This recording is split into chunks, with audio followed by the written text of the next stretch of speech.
Tales for Dark Nights.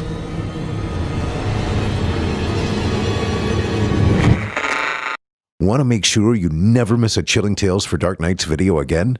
Be sure to subscribe and hit that bell to turn on notifications. I awoke to a knock on the door. I'd been out drinking the night before, had a few too many, and was sleeping it off. I turned over to face the clock, and its stark red numbers read 8:19 a.m. I got out of bed slowly, wincing at the creaking in my lower back. The knock came again, and I shuffled down the hall, still wearing the clothes I passed out in the night before. It took a couple of fumbling tries, but I finally managed to undo the locks and open the door a few inches. A bright slice of sunlight pierced the gap, and I squinted with a groan. Yeah, I said, my tongue sticking to the roof of my mouth. The delivery guy stood there, smiling, resplendent in his pressed uniform. Mr. Parker? He asked. Mr. Samuel Parker? Yeah? Good morning, He said, holding out a package. Sorry to wake you, but a signature's required for the delivery. Delivery? I took the shoebox-sized box. What? What is it? He shook his head. No idea, sir. Just sign here and it's all yours. He held out a pen, and I dutifully signed along the line at the bottom of the page. Great, He said, flashing another smile. Get into some trouble last night? Maybe. I'm not really sure, I said, deciding to humor him. Memory is kind of fuzzy at the moment. The delivery man laughed. I remember those days, prowling around like a tomcat, He said, and winked. Listen, take a few teaspoons of sugar, one of salt, and mix it in a tall glass of water. Sip it till it's gone. It'll make the rest of your day a whole lot better. Thanks, I said. I appreciate that. No problem at all, The delivery man said. You wouldn't want your day to be ruined by some mistakes from last night, right? I attempted a response, failed, and just waved instead. I closed the door against the hateful sunlight. Back in the kitchen, I mixed a drink in silence as I stared down at the box on the counter. It was wrapped in brown paper, held together by duct tape. All the delivery info was written out with a black marker in all capital letters. Adrestia's Road, I read. Wherever the hell that is. I grabbed a knife from the butcher's block and slit the tape, then peeled away the paper to find a plain cardboard box. I lifted the lid. Inside was a framed photo, cushioned by a pile of shredded newspaper. It showed a couple standing at the altar, their arms around each other, the priest behind them smiling widely. Someone had scratched out each person's eyes, leaving white lacerations across their faces. What the fuck is this? I turned the frame around and unclipped the backing, searching for an answer. Written on the back of the photo were two names I didn't recognize, and a date from 15 years ago that had as little meaning to me as the names did. There was a message scrawled across the bottom. I don't know what it said, and even if I did, I would not tell you. It's not that it was in a different language. It was just... I'm not sure. It was a spiky script, like the readout of a heart monitor, dipping and ascending with each pen stroke. But I could still read it, and it hurt. The pain began building behind my eyes, completely overshadowing the headache from my hangover. The pressure peaked, and I staggered back, dropping the frame to the floor, where the glass shattered and the wood splintered. I shoved the hills of my hands against my eyelids and screamed. My head felt like an inflating balloon that had reached its limit. Just when I was sure I was having a stroke, the pressure stopped and the sensation slid away from my eyes, moving into my sinuses and growing there like a sudden head cold. It began to throb in time with my heartbeat. I'm not sure how much time passed as I stood there in the kitchen panting, my teeth clenched against the pain. When I lowered my hands, I opened my eyes to darkness. I was blind. No images, no colors, not even black. There was nothing. I stumbled but succeeded in grabbing the counter. Feeling my way along, my hand bumped into my keys and sent them clattering to the floor. I knew my cell phone must be close and was more than relieved when my hand fell upon its familiar shape. I used my fingerprint to unlock the phone. "Call Michael," I said. The phone chirped in response. The ringing went on for an eternity. Finally, my brother answered. Sam, He laughed. what are you doing up before 9 on a Saturday? "Mike, listen. Something's happened. I'm hurt. And no, this is not a joke. What happened? Where are you? Still at home." Wait, why are you calling me instead of, a medical professional? "It's not," I began, but then couldn't find the right words. "It's not medical. Maybe it is. Shit, man, I don't know. Just get over here, okay?" There was a moment of silence. Okay, He said, I'm leaving now, but this had better not be some kind of prank, man. "It's not. Just..." Yeah, Michael said, and hung up. I slowly made my way into the living room and managed to find the couch without tripping and breaking my neck. I sat down and waited in my new dark world, trying not to panic, but I could feel it rising regardless, pushing its way up my throat like bile. My brother only lived 20 minutes away, but it was a long 20 minutes of just sitting there, listening to myself breathe. Eventually, there was a knock at the door. "Mike," I called out. I heard the door creak open. Yeah, it's me. What are you doing? "I'm blind, Mike," I said. "I can't see," was what I meant to say. But that was wrong, because just then my sight started to return. The world started to form around me. No colors, but shapes were becoming clear. I looked to the door, to my brother, and coherent thought left my mind in an instant. Michael stood in the doorway, the monochromatic sunlight framing him from behind. His face was a ruin, his skin drooping away from his skull like melted wax. Serrated antlers hung from each side of his head, twisting into curls like the horns of a ram. Sam, what's wrong with you? He said, shambling toward me on legs of ripped muscle and hanging veins that fluttered like seaweed in the strong current. I screamed and backed away to the furthest edge of the couch. "Get back! Get the fuck back!" He stopped. Hey, calm down. It's just me. What the hell is going on? For a wonder, I did stop. I squeezed my eyes shut. "Mike." Yeah? "Say something. Something only the two of us would know."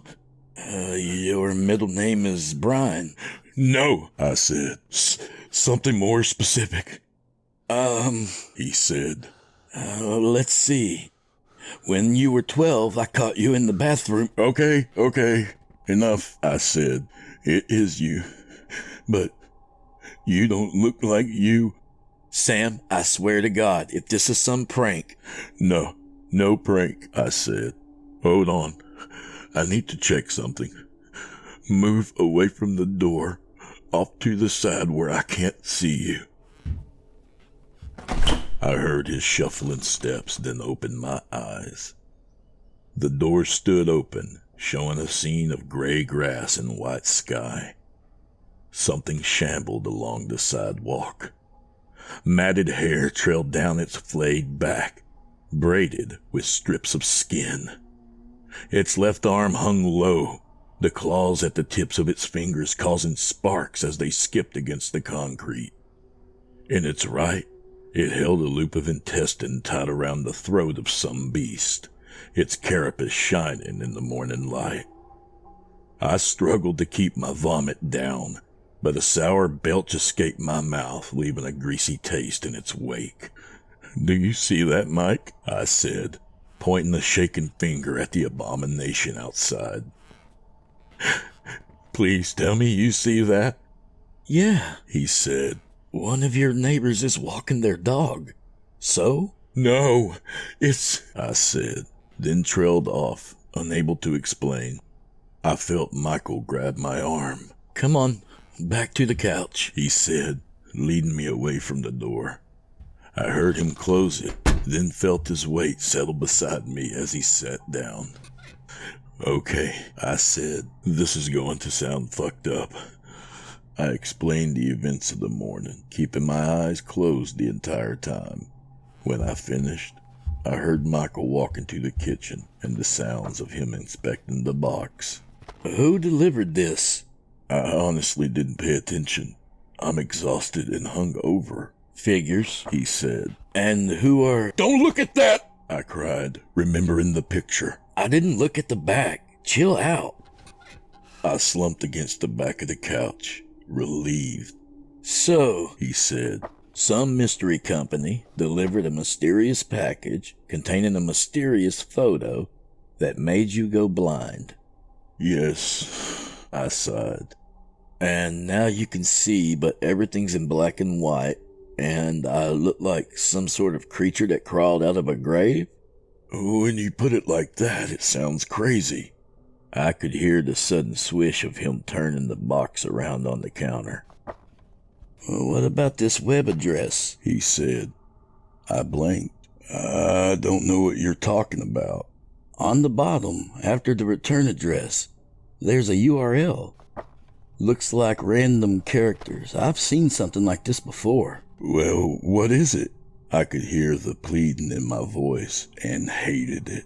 "Can it help?" "Hold on," he said. "I need to check it out." There was the unmistakable sound of a zipper being unzipped. "What are you doing?"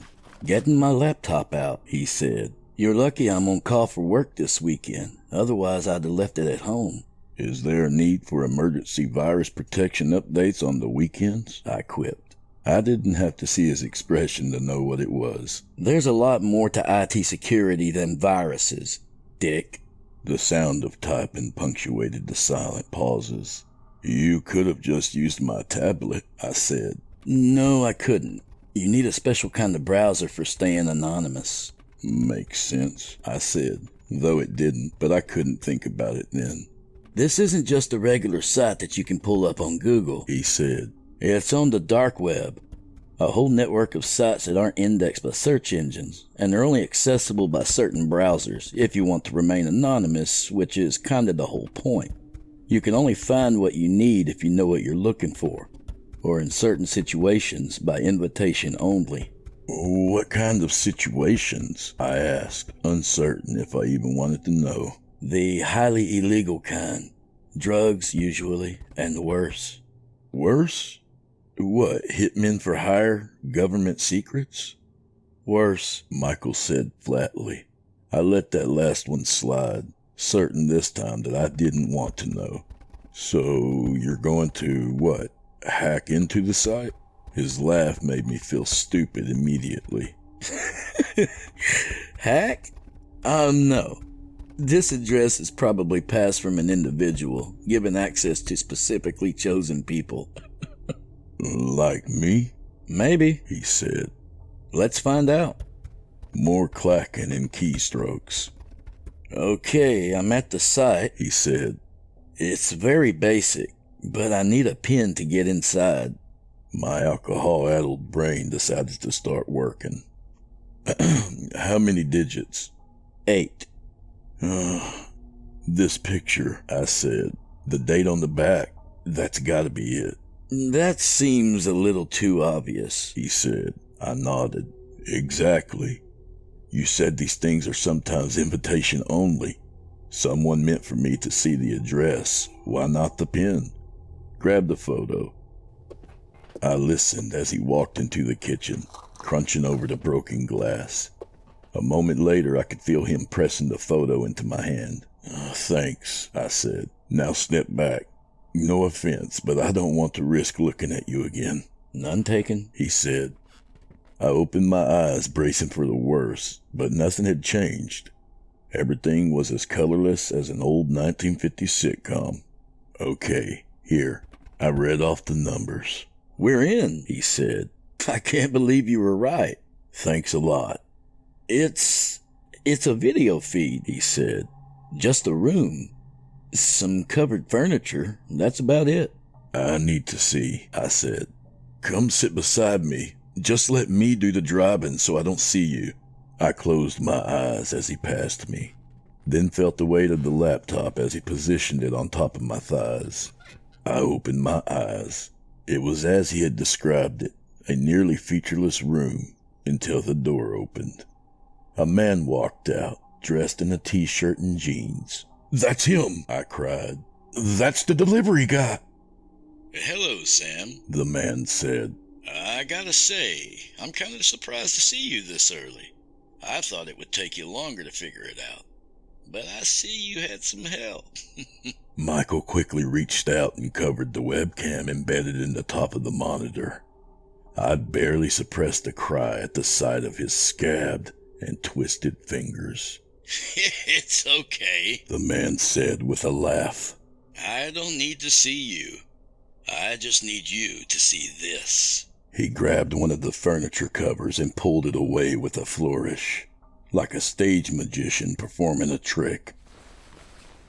And there was Sadie, sitting in a chair, gagged and bound. Who the hell is that? Michael whispered.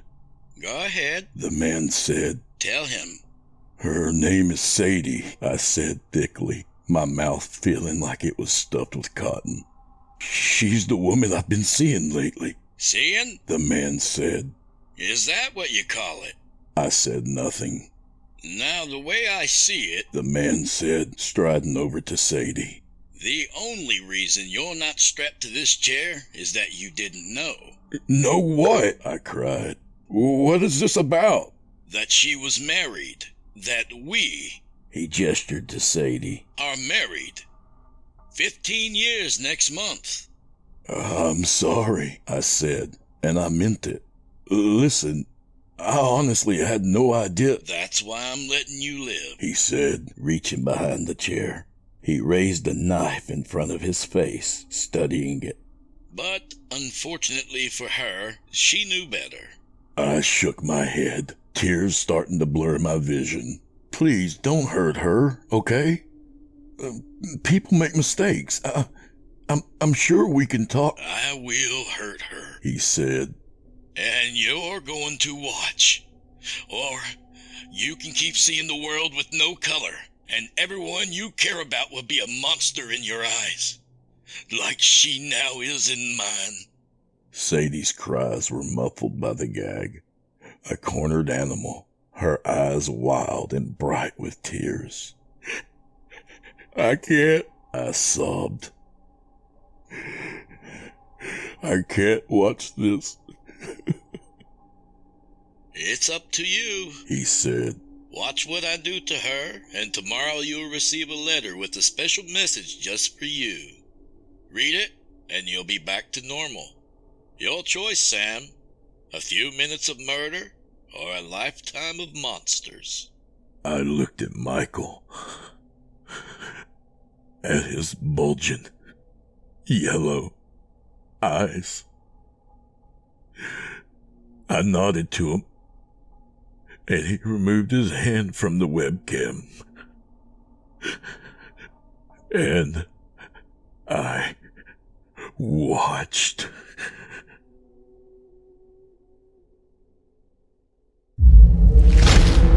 Chilling tales for dark nights.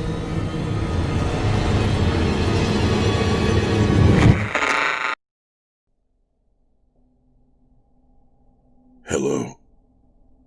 If you're listening to this, then I've been found. and there will be questions. Oh yes, questions aplenty. I'm sure the first of which will be why. And that is a great one to start with, but it's also the one which doesn't have an answer. Not a satisfactory answer anyway. At least to most people. I can explain what happened, but I don't think you'll find meaning in the sequence of events. I had no childhood trauma, no deep-rooted anger issues involving either of my parents. They were kind, loving people, so I will give you the simplest answer I can. Here's a glimpse between my gears as they turn against each other, grinding and shredding little shavings of metal that stick in me like thorns. There's a catalyst to everything I've done. Wet leaves and meat. That's the smell. Whenever I get the urge, it makes its way into my sinuses, making the hairs in my nose stand up and tickle me. I used to work in a cubicle. It doesn't matter what I did there. No more than it matters what you do at your job, because jobs don't matter. Not really. A 6x6 square was my entire world for hundreds of hours every year. I ate lunch at my desk most days to avoid the office break room. I was never very good at small talk, and too much human interaction makes me tired. It was a day, just a day. Nothing special about it at all. I finished my sad microwave meal and stared at my monitor, imagining I could see the individual pixels there, and I was just gone. The monitor changed to a blinding white light like the sun reflecting off of sand dunes. I watched through squinted eyes as stark black letters materialized. Feed disconnected, it read. And it was. A plug was pulled inside of me, like someone tugging on my intestines, and I was no longer part of the world. And the smell wafted in. Slimy black leaves slipping through the teeth of a rake, and the coppery tang of a butcher's back room. I floated. Not literally, of course. I'm not crazy. But nothing held my consciousness anymore. Whatever machinations keep us within our bodies, those tethers were gone. I was unbound. I stood on shaking legs and left my cubicle, only bothering to grab my keys and my wallet. I drifted then. I know it was early afternoon when I left, but the next I remember, it was night and my feet were sore from walking. I can't explain what happened in those walking hours. There was nothing supernatural about it. My feed was disconnected. I eventually found myself outside of a bar near the bridge downtown. I walked in and the smell assaulted me. Wet leaves and meat. I slipped between people, navigating through the crowd with my nose in the air. I felt like a bloodhound, and in a sense, I guess that's what I was. She sat at a low table near the back, behind a warped pool table, its dull balls all gathered in one corner. The closer I got, the stronger the smell became, overpowering the scent of cigarettes and spilt beer. I sat opposite her and gave her what I hoped was a charming smile. Here's the thing about being disconnected, free from the pull of any emotional tides. You can act any part. I was charming, the absolute soul of wit and grace. I introduced myself and asked if she would like some company. She was surprised, but said yes anyway. That was Julia.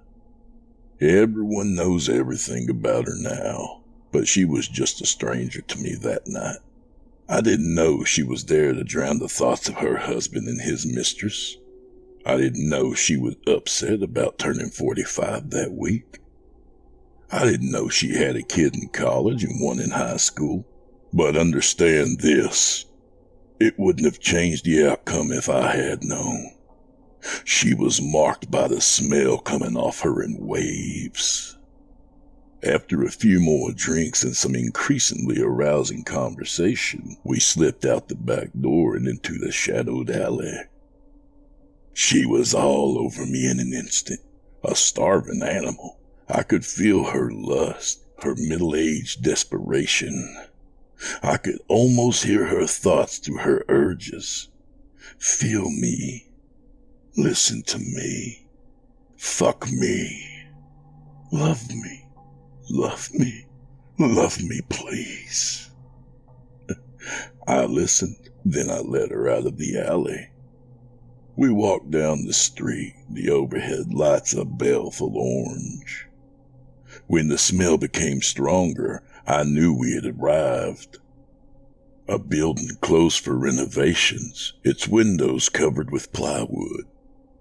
I reached my hand through a crack and pried up a corner, then pulled the wood away enough for us to fit through the gap.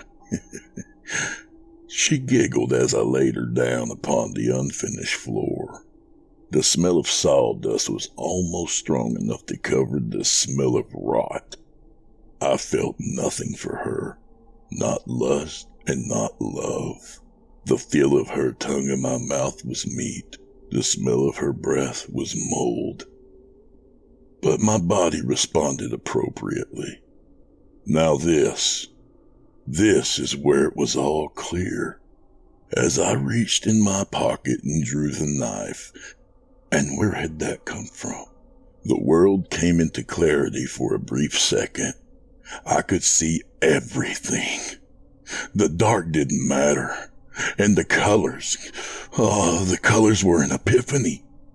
The yellow caution tape was a solar flare. The red of a toolbox, the heartblood of the universe. We began our dance of flesh, our exchange of momentum, and the smell grew stronger. And I stabbed her through the neck. And as her movements grew weaker, the world grew brighter. I was real again, connected. She collapsed to the floor, her head to one side, her eyes on me, and the smell was gone, or at least it had retreated. I let go of her hair and withdrew from her. I stood up, hands slick with blood. It was warm, and it was life, and it was reality. Within a few breathless moments, it became darker, the light and color bleeding away, and then the world was like me, blank and empty. I would say that I was stunned, but I didn't feel much of anything but loss. But I knew then, that if I wanted to be real again, then I would have to work, to sacrifice. A week went by. I sat in my apartment staring at nothing, just floating along.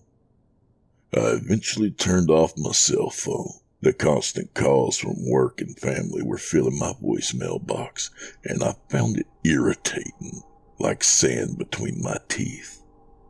In the in-between of nothing, just hovering in the dark, I knew things. I knew that I had to create a trail that wasn't a trail, a chaotic straight line. I had to plan, not just to hit bars from married women desperate for attention. I had to branch out, but I shouldn't have worried about it. The smell always drew me to where I needed to be. It came back, flowing beneath my front door. I quickly grabbed my keys and headed out. I drove with my window down to make the following the trail easier. My head stuck out of it, flicking my tongue like a sniffing snake. After half an hour, I began to have doubts, but soon enough the smell grew overpowering. I turned into the drive of an apartment complex, following the scent until I was parked in front of one of the buildings in the very back. I cut the engine, then picked the hammer up from the passenger seat. Why a hammer? Because the last time I used a knife. A chaotic straight line. Can you see it? Perfectly straight, with beautiful corners. There was a young man smoking a cigarette outside of his apartment. The acrid smoke and the wet leaves and the meat all mixed. I felt dizzy. He saw me and raised an eyebrow, then asked if I was the one Smitty had sent. I nodded and smiled as if I knew who Smitty was or why he was sending someone. Then he listed the prices of various drugs he offered, which I knew nothing about. I'm a law-abiding citizen. I asked if we could go inside to discuss it. He nodded and led me in, tossing his cigarette onto the sidewalk and crushing it beneath his heel without losing his stride. It was a small place, almost devoid of furniture, with water stains on the ceiling. He gestured absently towards his roommate, a skinny bearded man wearing a headset. He was deep into some video game, his thumbs clicking and clacking across the buttons on the controller. I'm sure he saw a battle, a quest, or a puzzle. I only saw a white screen with "Establishing Connection" in black letters. We went to his bedroom, and he introduced himself as Brian. I told him flatly that I didn't care, pulled out a $20 bill, and tossed it down on the filthy carpet. I could tell he was angry, that the disrespect burned him like acid, but he said nothing. He lifted the corner of the mattress and grabbed his stash slowly as if he were in a dream, a nightmare he couldn't escape. That was close to the truth. He just didn't know that I was his way out. I drew the hammer from behind my back where I had hidden it beneath my shirt, the handle firmly tucked into my jeans. I put my free hand on top of his head and told him to look up at me. He did, and watched me raise the hammer. The look in his eyes was one of detached resignation, like he knew what this was, what I was. Brian continued to stare at me, even as I brought the hammer down. His skull cracked audibly. A fine spray of blood from his scalp landed on the nearest wall in dots and swirls and patterns, and oh dear God, it was geometry and secrets. I was real, and I swung the hammer again. Brian fell backwards, his legs folded beneath him. I dropped down to my knees beside him, my face hovering inches over his own. I inhaled deeply, and it was sweet and pungent, like caramelized onions on a hot skillet. I reveled in the real. The moonlight was silver waves pouring through the window, cold and beautiful, and I was an alien shore for it to crash against. I see you, Butcher, the moonlight said. I see you well. There came a noise from behind me, and there stood the roommate, his mouth slack with surprise. Can you imagine? You walk in and see your friend on the floor, his head a ruin of pulp and shards of bone, and above him stands a strange man in the moonlight with a dripping hammer. It's comical, really. When I think about it, I hear a laugh track, like an old sitcom, the ghostly recordings of people long dead and laughing.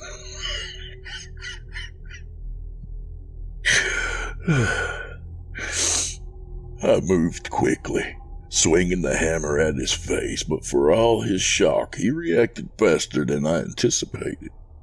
The hammer struck his raised arm, cracking his bones and making them screech. I threw myself at him, sending us both falling to the floor. He covered his head with his arms. The blow was meant to be a mercy, to end it quickly, But instead, it drove his lips into his mouth and crushed his teeth behind them. His scream was a garbled mess of bubbling red noise and teeth particulate that reminded me of a trumpet, although I couldn't tell you why. I kept swinging until he stopped moving. Well, most of them stopped moving. His heels continued to drum against the floor for a full 36 seconds, but I wasn't counting. I rolled off of him and onto the hardwood floor of the hallway. I could see my pulse in my eyes, explosion after explosion, bringing colors across the ceiling. Bursts of fireworks, of starlight, of the light of creation. I was the center of gravity. I was the fulcrum. Planets revolved around me. And in that moment of elation, I collapsed into sleep. My dreams were sweet and syrupy. I could feel the juice of them run down my chin as I bit and chewed and swallowed. I devoured my dreams with the selfishness only a god can feel. When I awoke, I was, well, I guess the best way I can describe it was hungover. I was disconnected, of course, and sluggish. My head pounded, and my arm ached from exertion. I lifted myself slowly, and the tacky blood pulled at my shirt, like the hook of a drunken fisherman. My knees threatened to buckle, but I willed them to be stable. I took the hammer away and left the apartment. Outside, the sunlight stung my eyes and turned my stomach. Being unreal didn't stop physical discomfort, but it dulled it. I believe now that I was still at least slightly real that morning. I had ascended the night before. I evolved. For a brief time, I held the cosmos in my mind, and it was putty to be shaped. I had made 2 sacrifices, given 2 over to the rot, and I had been rewarded with godhood. If 2 had made me a god, what would 3 do? I passed a young boy sitting astride his bike. I raised my bloody hand in a wave and dropped him a sly wink and a grin. He slowly got to his feet on the pedals and rode off, turning his head to watch me as he went. He shouldn't have been worried. I'd never hurt a child. I'm not a monster. Weeks went by and my divinity drained from me like piss. I was disconnected enough to be inconsequential again. Julie's death had gone through a short news cycle, and Brian's and whatever the roommate's name was, they had had their time in the low-budget spotlight of local news as well. Neither of the crimes had been connected in any way, and why would they? One was a stabbing in a construction area downtown. The other was a bludgeoning, a half-hour past the suburbs in the apartment of a drug dealer. But I kept my head down anyway, stayed inside, blended into the shadows in my hall closet where I was sleeping. The scent of bleach and fabric softener soothed me in the absence of rotten leaves and meat. When the smell came back, I would have cried in relief if I was connected and could feel. It attacked my nostrils like an invading swarm of parasites, filling me with rot, with rank, fecal darkness. I was ready. I followed the trail. I drove around for hours until past dark. Headlights coming from the opposite direction screamed at me as they passed, their bright shine passing through me because I wasn't really there. The smell drifted maddeningly close, only to retreat again. My bloodless knuckles popped as I squeezed the steering wheel tighter. Reality withdrawal was seeping in. It had to have been because I was getting angry. Beyond angry. I lunged forward and bit the steering wheel hard, sinking my teeth into the soft plastic and shaking my head back and forth like a dog. My gums began to bleed. I could taste it on my tongue.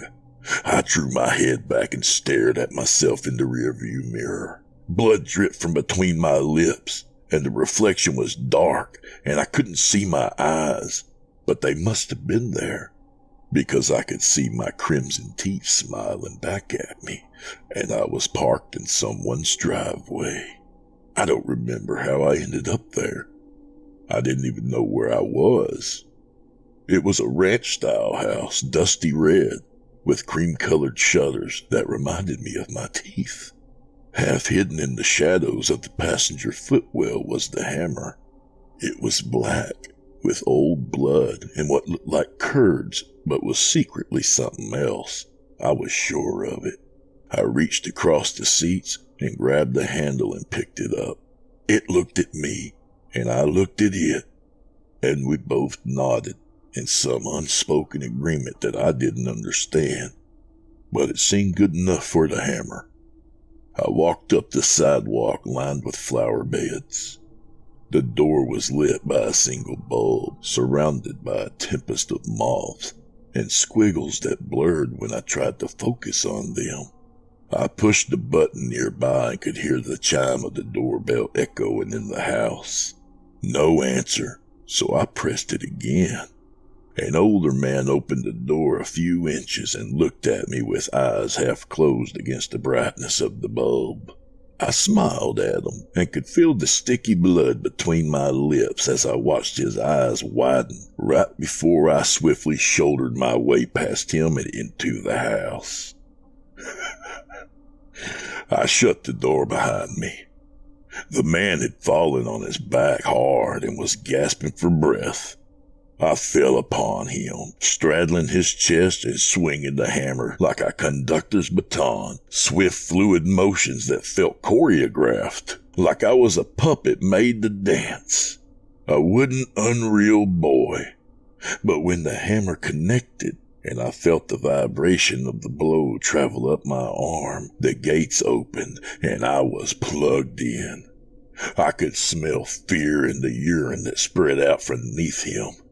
I resisted the urge to lengthen my neck muscles and strike forward with my head like a viper. I wanted to bite him, to clamp down and pull, but didn't, because I may be a god, but I'm not an animal. A soft voice that was probably his wife's called from the hall, and I ran toward it, swinging the hammer with abandon, not even bothering to aim, and I think I was screaming, but it might have been the woman or no one. I didn't even know what I was hitting. She was just a mass of flesh in the dark, and I was the hammer, and I pounded her. Blood rained down in the hot sprinkles on my face like sparks from a welder's torch. A drop landed in my eye, and I blinked and wondered that if there had been light to see by, would I have seen the world in red for just a second? The heap on the floor was meat, and I was not. I was celestial. The dark was pushed back, and I could see everything clearly. The woman was awful in a nightgown, overwrapped fruit that had fallen from a tree and burst. I sensed a heartbeat from further down the hall, and I walked through the mess and felt it squishing between my toes, and it was hot, and I realized I hadn't worn shoes. A door stood half open, and I used my hammer to push it further, the wet metal leaving a thin trail of blood on the wood. There was another woman there, Edith, the man's mother. I knew that then, or I know that now. I don't know which. She was lying in bed, illuminated by a TV showing static, looking at me with rheumy eyes. I took the last few steps to stand by her side, and my hands were shaking. She asked me in a whisper if I were him, and I said I didn't know, but I might be. It was hard to say. Edith reached her frail arm up, and grasped my hand, and her skin was like tissue paper. She squeezed my hand, and I raised the hammer in my other one, and she whispered that it was okay. I felt the universe pull away from me, hooked and reeled in by her whisper. I swung just once, and the hammer went through her skull, and I felt nothing but confusion. There was no revelation, no epiphany, and on the white screen of the TV, the word disconnected stood 4 inches tall in bold black letters. I ran. That was some time ago now. Time is funny in my hall closet, and I'm not sure of the date now. Eons may be passing as I sit here, talking into my phone, recording this for some reason that I used to know but have forgotten. There could be dinosaurs walking down my street right now, causing potholes with their thunderous feet, but I wouldn't know. The universe may have reached the limits of its expansion, and now has snapped back like a rubber band, reversing time on its course to collapse into itself once again. All is quiet here. All is still. My phone has a tiny light slowly changing from green to red. It blinks at me, its charge running out.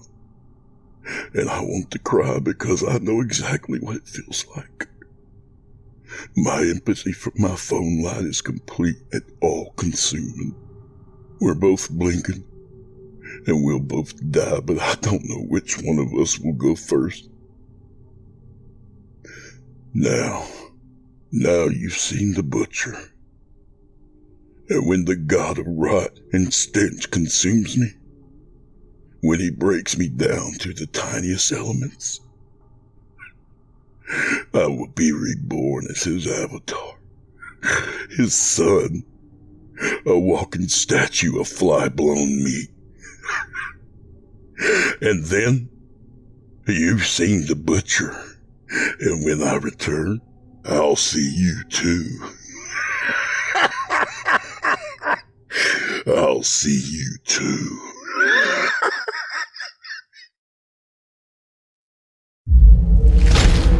Chilling tales for dark nights.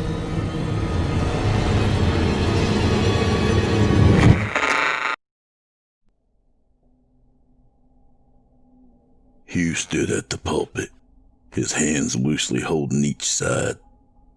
Beads of sweat stood out on his wrinkled forehead, despite the chill seeping into the old church. Errant drafts of winter wind entered from beneath the eaves and sporadically flowed over his balding head. What is it you keep in your heart? He asked his congregation, drawing his sermon to a close. What's locked away there and weighing you down?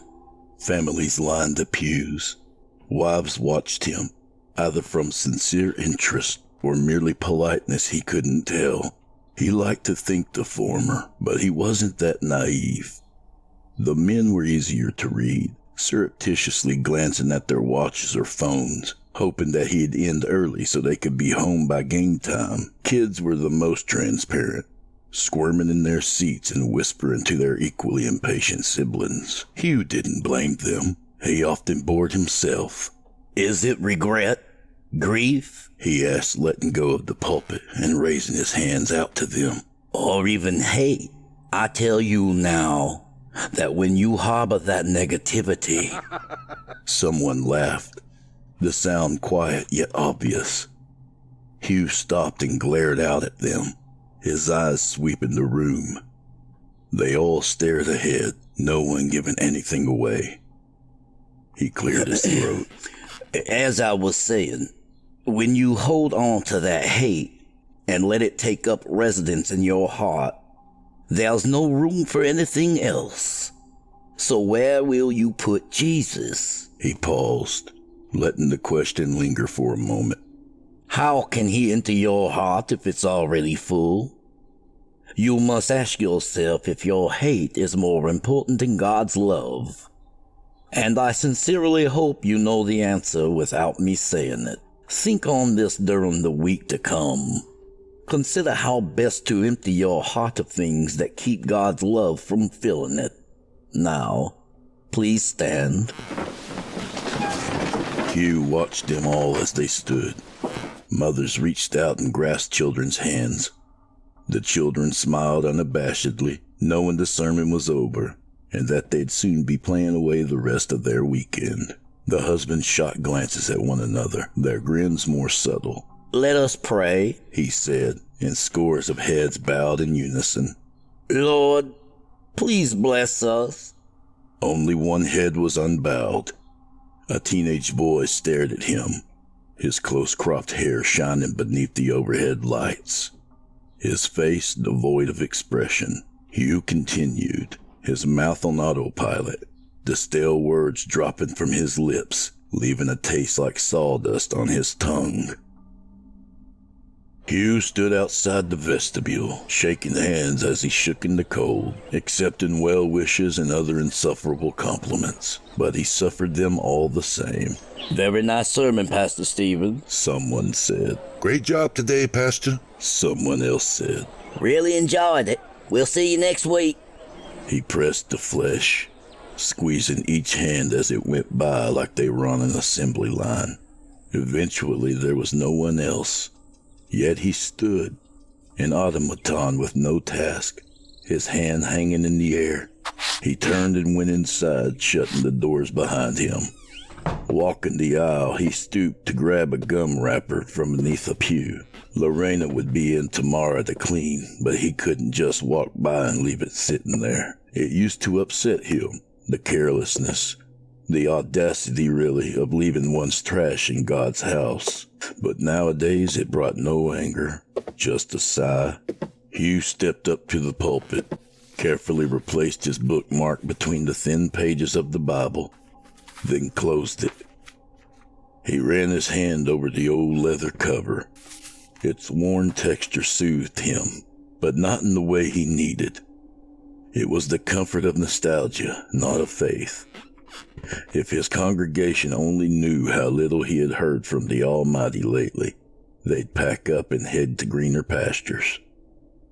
God had stopped talking, or Hugh couldn't hear his voice anymore. He honestly couldn't say which was worse. The sound of the front doors opening echoed throughout the church. Hugh listened to the approaching footsteps with a knot of dread tightening within him. He couldn't do this today. Just couldn't. His mind was replete with his own worries. So how was he supposed to help someone else? He couldn't even help himself, but he could lie. And sometimes that was enough. Sometimes that's all people needed to get through the day. Just a simple lie. The blonde, unbowed teen from earlier walked through the vestibule. He dropped the hood of his red coat, and Hugh could see he wasn't a teenager at all. Probably early 20s, no more than that. He raised his hand in greeting as he approached the pulpit. Hugh stepped down and held out his hand. Hello, I'm Pastor Stevens. Hugh, if you like. Hi, Pastor Stevens, the man said with an easy smile. I'm Caleb Barr. Hugh put on a smile that he hoped looked sincere. It's nice to meet you, Caleb. I haven't seen you around. Are you new in town or just new to our church? Both, Caleb said. I just got to town this week. Well, it's great to have you, Hugh said.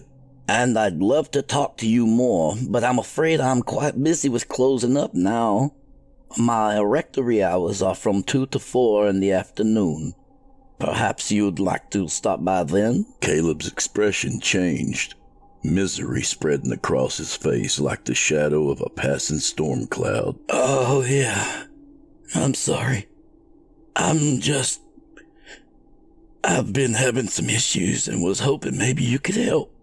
Hugh was about to gently remind him about the rectory hours, but there was something about his expression that stopped him. He found that he wanted to listen. Of course, Hugh said, gesturing towards the front pew. Please, have a seat. Caleb sat, and Hugh followed suit, sitting down sideways on the pew and facing towards him. What's on your mind? Hugh said. Caleb looked down to his hands, pausing for so long that Hugh began to worry. Earlier this year, Caleb began. Someone very close to me took his own life. I'm very sorry to hear that, Hugh said honestly.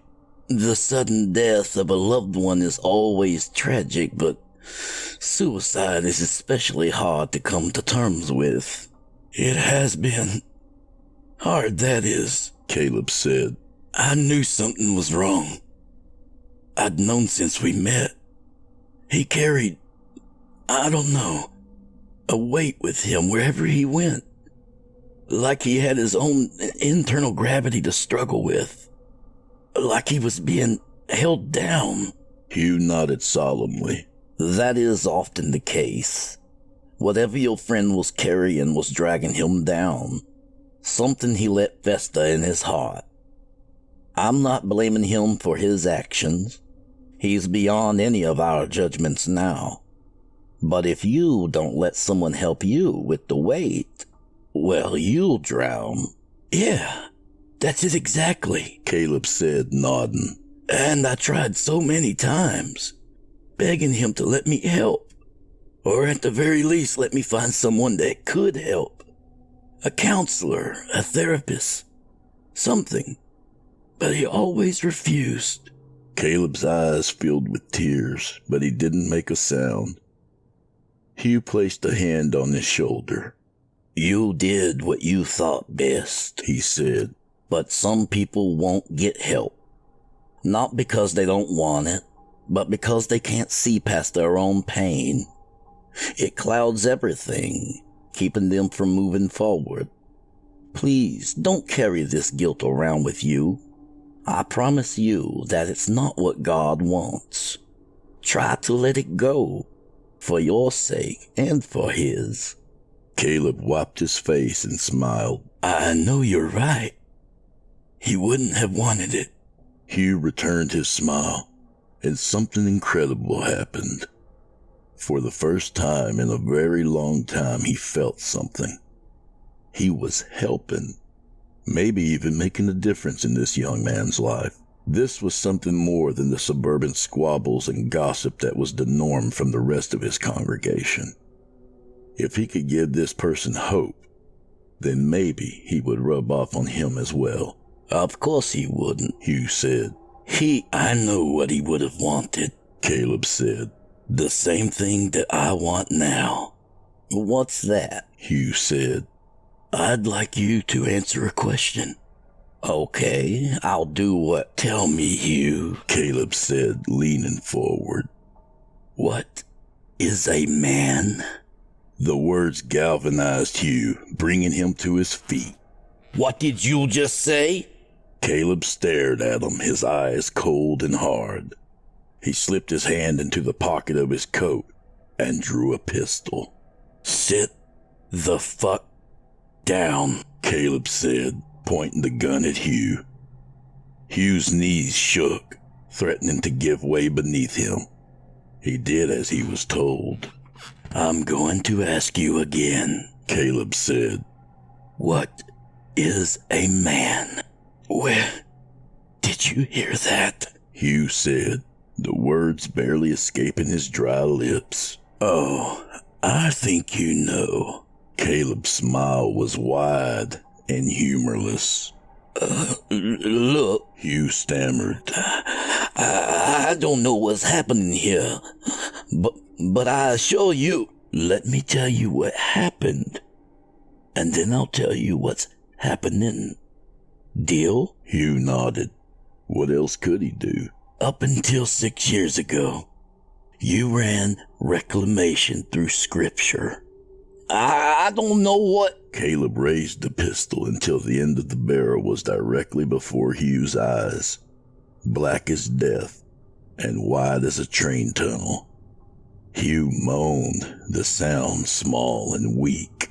Lie to me, and this conversation is over, Caleb said. And right now, this conversation is the only thing keeping you alive. Understand? Hugh swallowed hard, his nod so subtle that he barely moved his head. You ran reclamation through Scripture. Now, in your own words, tell me exactly what your organization did. It was, Hugh said. He let out a shaky sigh. It was a therapy group of sorts. We used God's word to help people, men, overcome. To help. Say it, Caleb said. Hugh stammered. To help. To help. Caleb pressed the pistol closer. Say it, he cried. To help them overcome their homosexual urges. Hugh spat breathlessly. How? Caleb said softly. Well, through prayer sessions, Bible study. Caleb hit him, slamming the butt of the pistol right above his forehead. Hugh raised his hands to the wound with a cry. Blood ran from his split scalp, spilling between his fingers. He felt dizzy, untethered. What did I say about lying? Caleb said, wiping the blood from the gun onto the fabric cover in the pew. A crimson smear against the pale blue. That's the last warning I'm going to give you. But I'm not lying, Hugh cried. We did. I'm sure you prayed, Caleb said flatly. But I want you to tell me what else you did. All we tried to do was help, to save them, show them how to live a normal life, Hugh said, wiping blood away from his eyes. We did what we believed was necessary. What you thought was necessary? Caleb said, laughing. Holy shit. Okay. So you thought it was necessary to feed him pills to make him sick, and then force him to watch pornography? Hugh winced. It was conditioning to make them... I know what the fuck it was for! Caleb screamed. You wanted to make him vomit every time he saw two men together. You wanted him to feel disgusted by just being himself. I don't even know who you're talking about, Hugh said through clenched teeth. Ethan Weber, Caleb said slowly. You remember him? Hugh pictured a young man, 18 years old, his hair so brown it was close to black. He nodded. Yes, he said. I remember.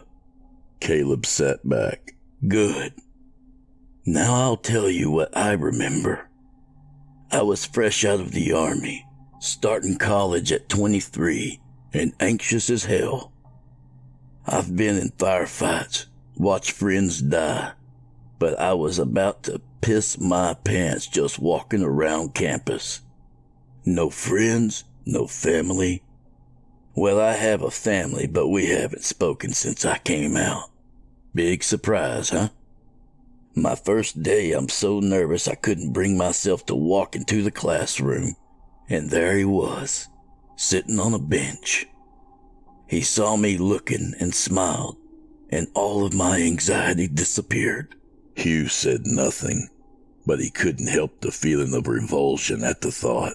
We started dating, Caleb continued. But every time we touched, every time we so much as hugged, I could feel his tension, like his muscles were tying themselves into knots beneath my hands.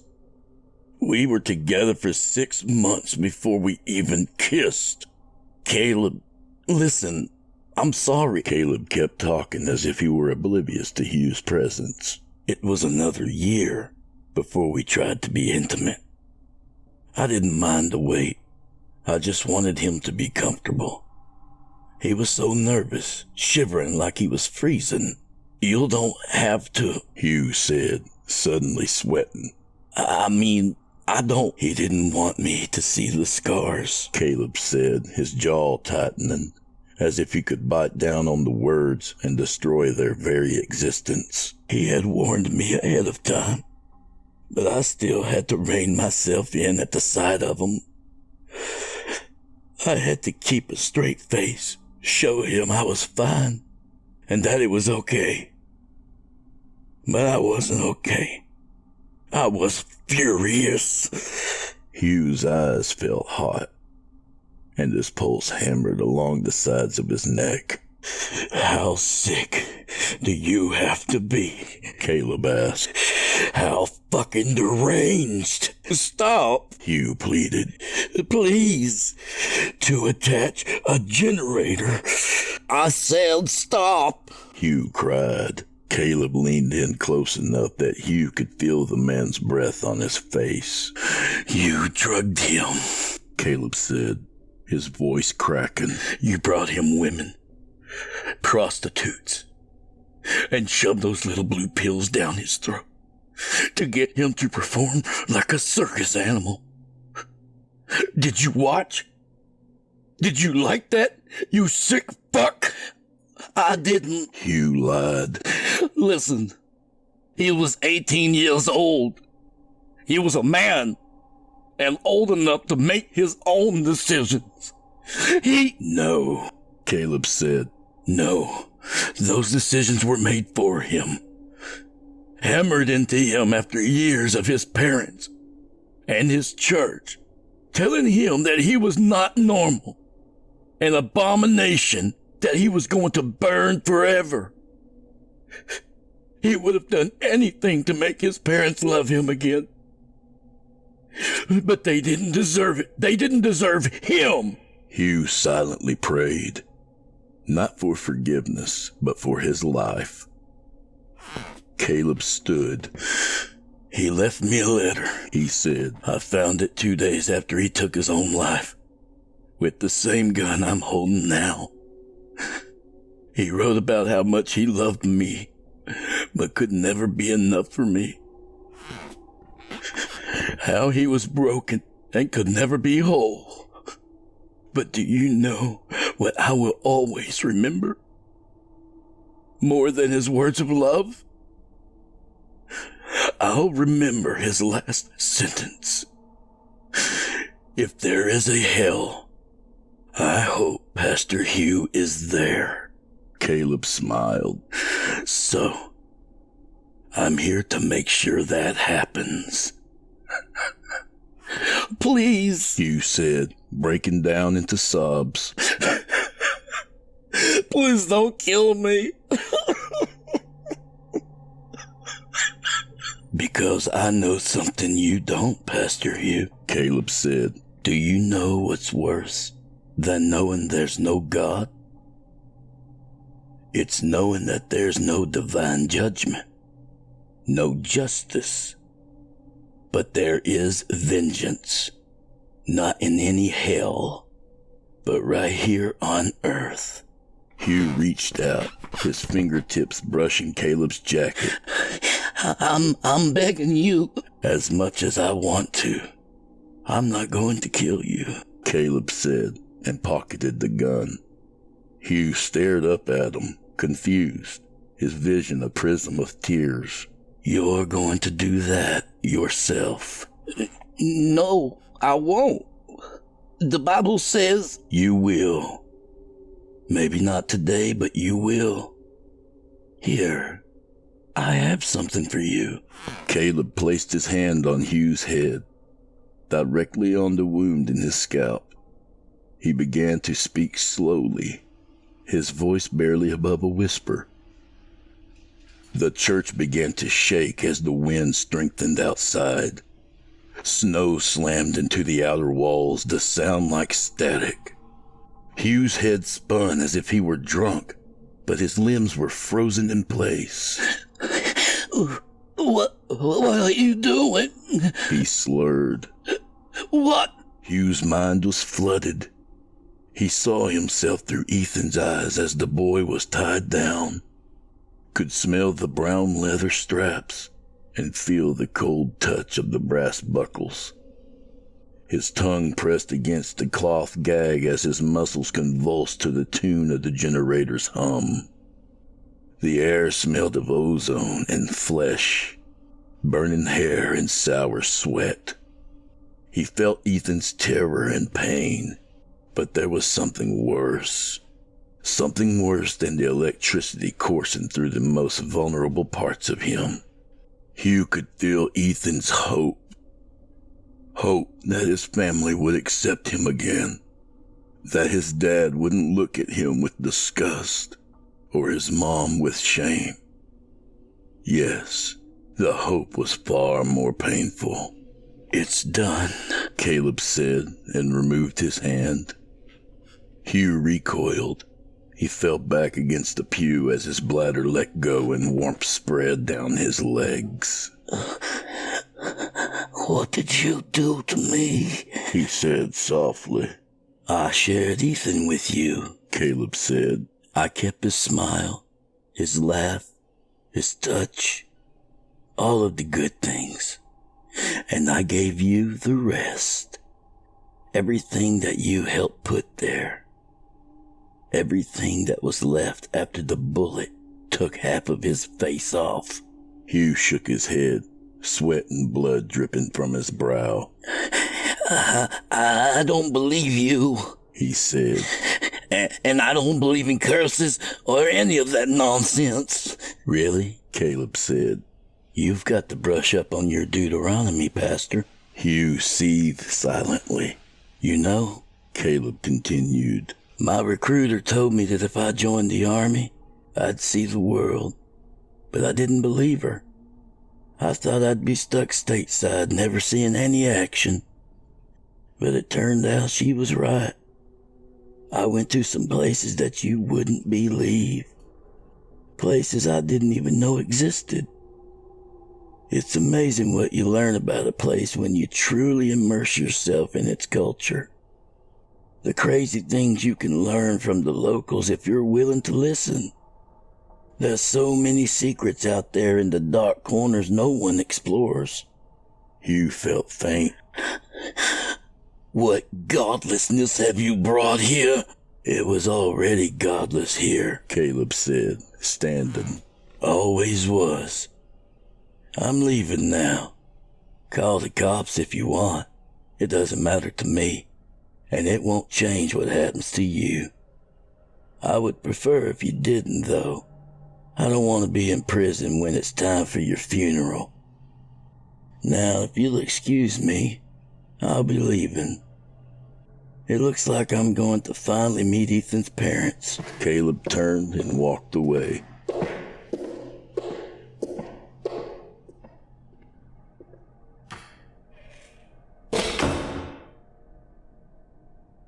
The next Sunday, Hugh stood at the pulpit, his hands gripping the sides tightly, his knuckles white and bloodless. And when you... he stammered. When we... Sweat ran into his eye. He loosened one gnarled hand and palmed it away. When we left off last week, we were talking about what we keep in our heart. He could see confusion on some of the faces in the crowd, concern on others. His suit was wrinkled, his collar soaked with sweat. He hadn't shaved in days. And I asked you, he continued, to think of ways to unburden yourself. His own burden sat in the back of the church, staring at him with a hate-filled eye. Ethan's other eye was milky and opaque, ruptured from the force of the gunshot. Below that cursed eye was bloody meat where the rest of his face should have been. Hugh shuddered as he suppressed a cry. Ethan had appeared to him in the dead of night just hours after Caleb had left Hugh in the church, still crying, sitting in the damp warmth of his own piss. And Ethan had been with him ever since. Sometimes he would wake him up in the early hours of the morning, and Hugh would open his eyes only to see Ethan staring back at him. The first night he screamed so hard that he vomited right then and there. Other times, Hugh would have blessed hours of peace from him, only for Ethan to unexpectedly appear out of nowhere, a reflection in a mirror, a shadow thrown from the light of a dying bulb. The worst times were when Ethan stood glaring at him, naked and bloody, the scars showing pink against his pale skin. Ephesians tells us, Hugh continued, to get rid of all bitterness. Ethan was now sitting next to a woman in the middle of the room, his blood dripping on her dress, blood that only Hugh could see. Rage and anger, brawling and slander, along with every form of malice. Now he sat in the front pew, his blue eye and his white one fixed on Hugh.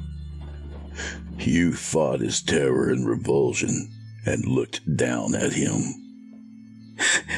And be kind to one another, he said, then swallowed down bile.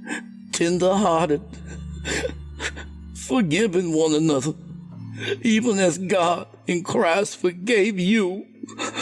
He stared into Ethan's ruined face, looking for hope, but there was only hate, burning so hot Hugh could feel it from where he stood. Forgiveness, Hugh pleaded, is the only way forward. Ethan smiled at him, what was left of his lips jerking upward in a spasm, showing broken shards of teeth.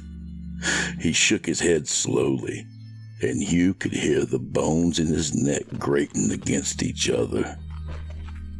Hugh had spent the prior week in prayer, yet Ethan remained.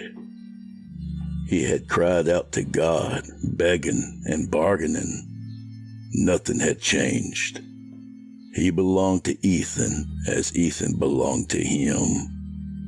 He had taken up residence in Hugh's heart like an infection, leaving no room for the slightest spark of hope. Tears rolled silently down Hugh's cheeks as his congregation looked on in confusion. Caleb had been right. He couldn't live like this. The only question would be how long it would take.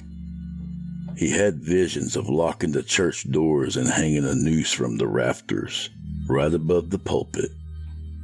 How many days could he keep himself from doing it?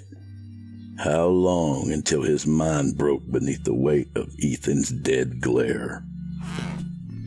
Ethan now stood directly opposite the pulpit, his head cocked to one side as if curious, as if he were asking himself the same question. How long? And he was staring, always staring. Hugh didn't think it would be that long until the end. Not that long at all.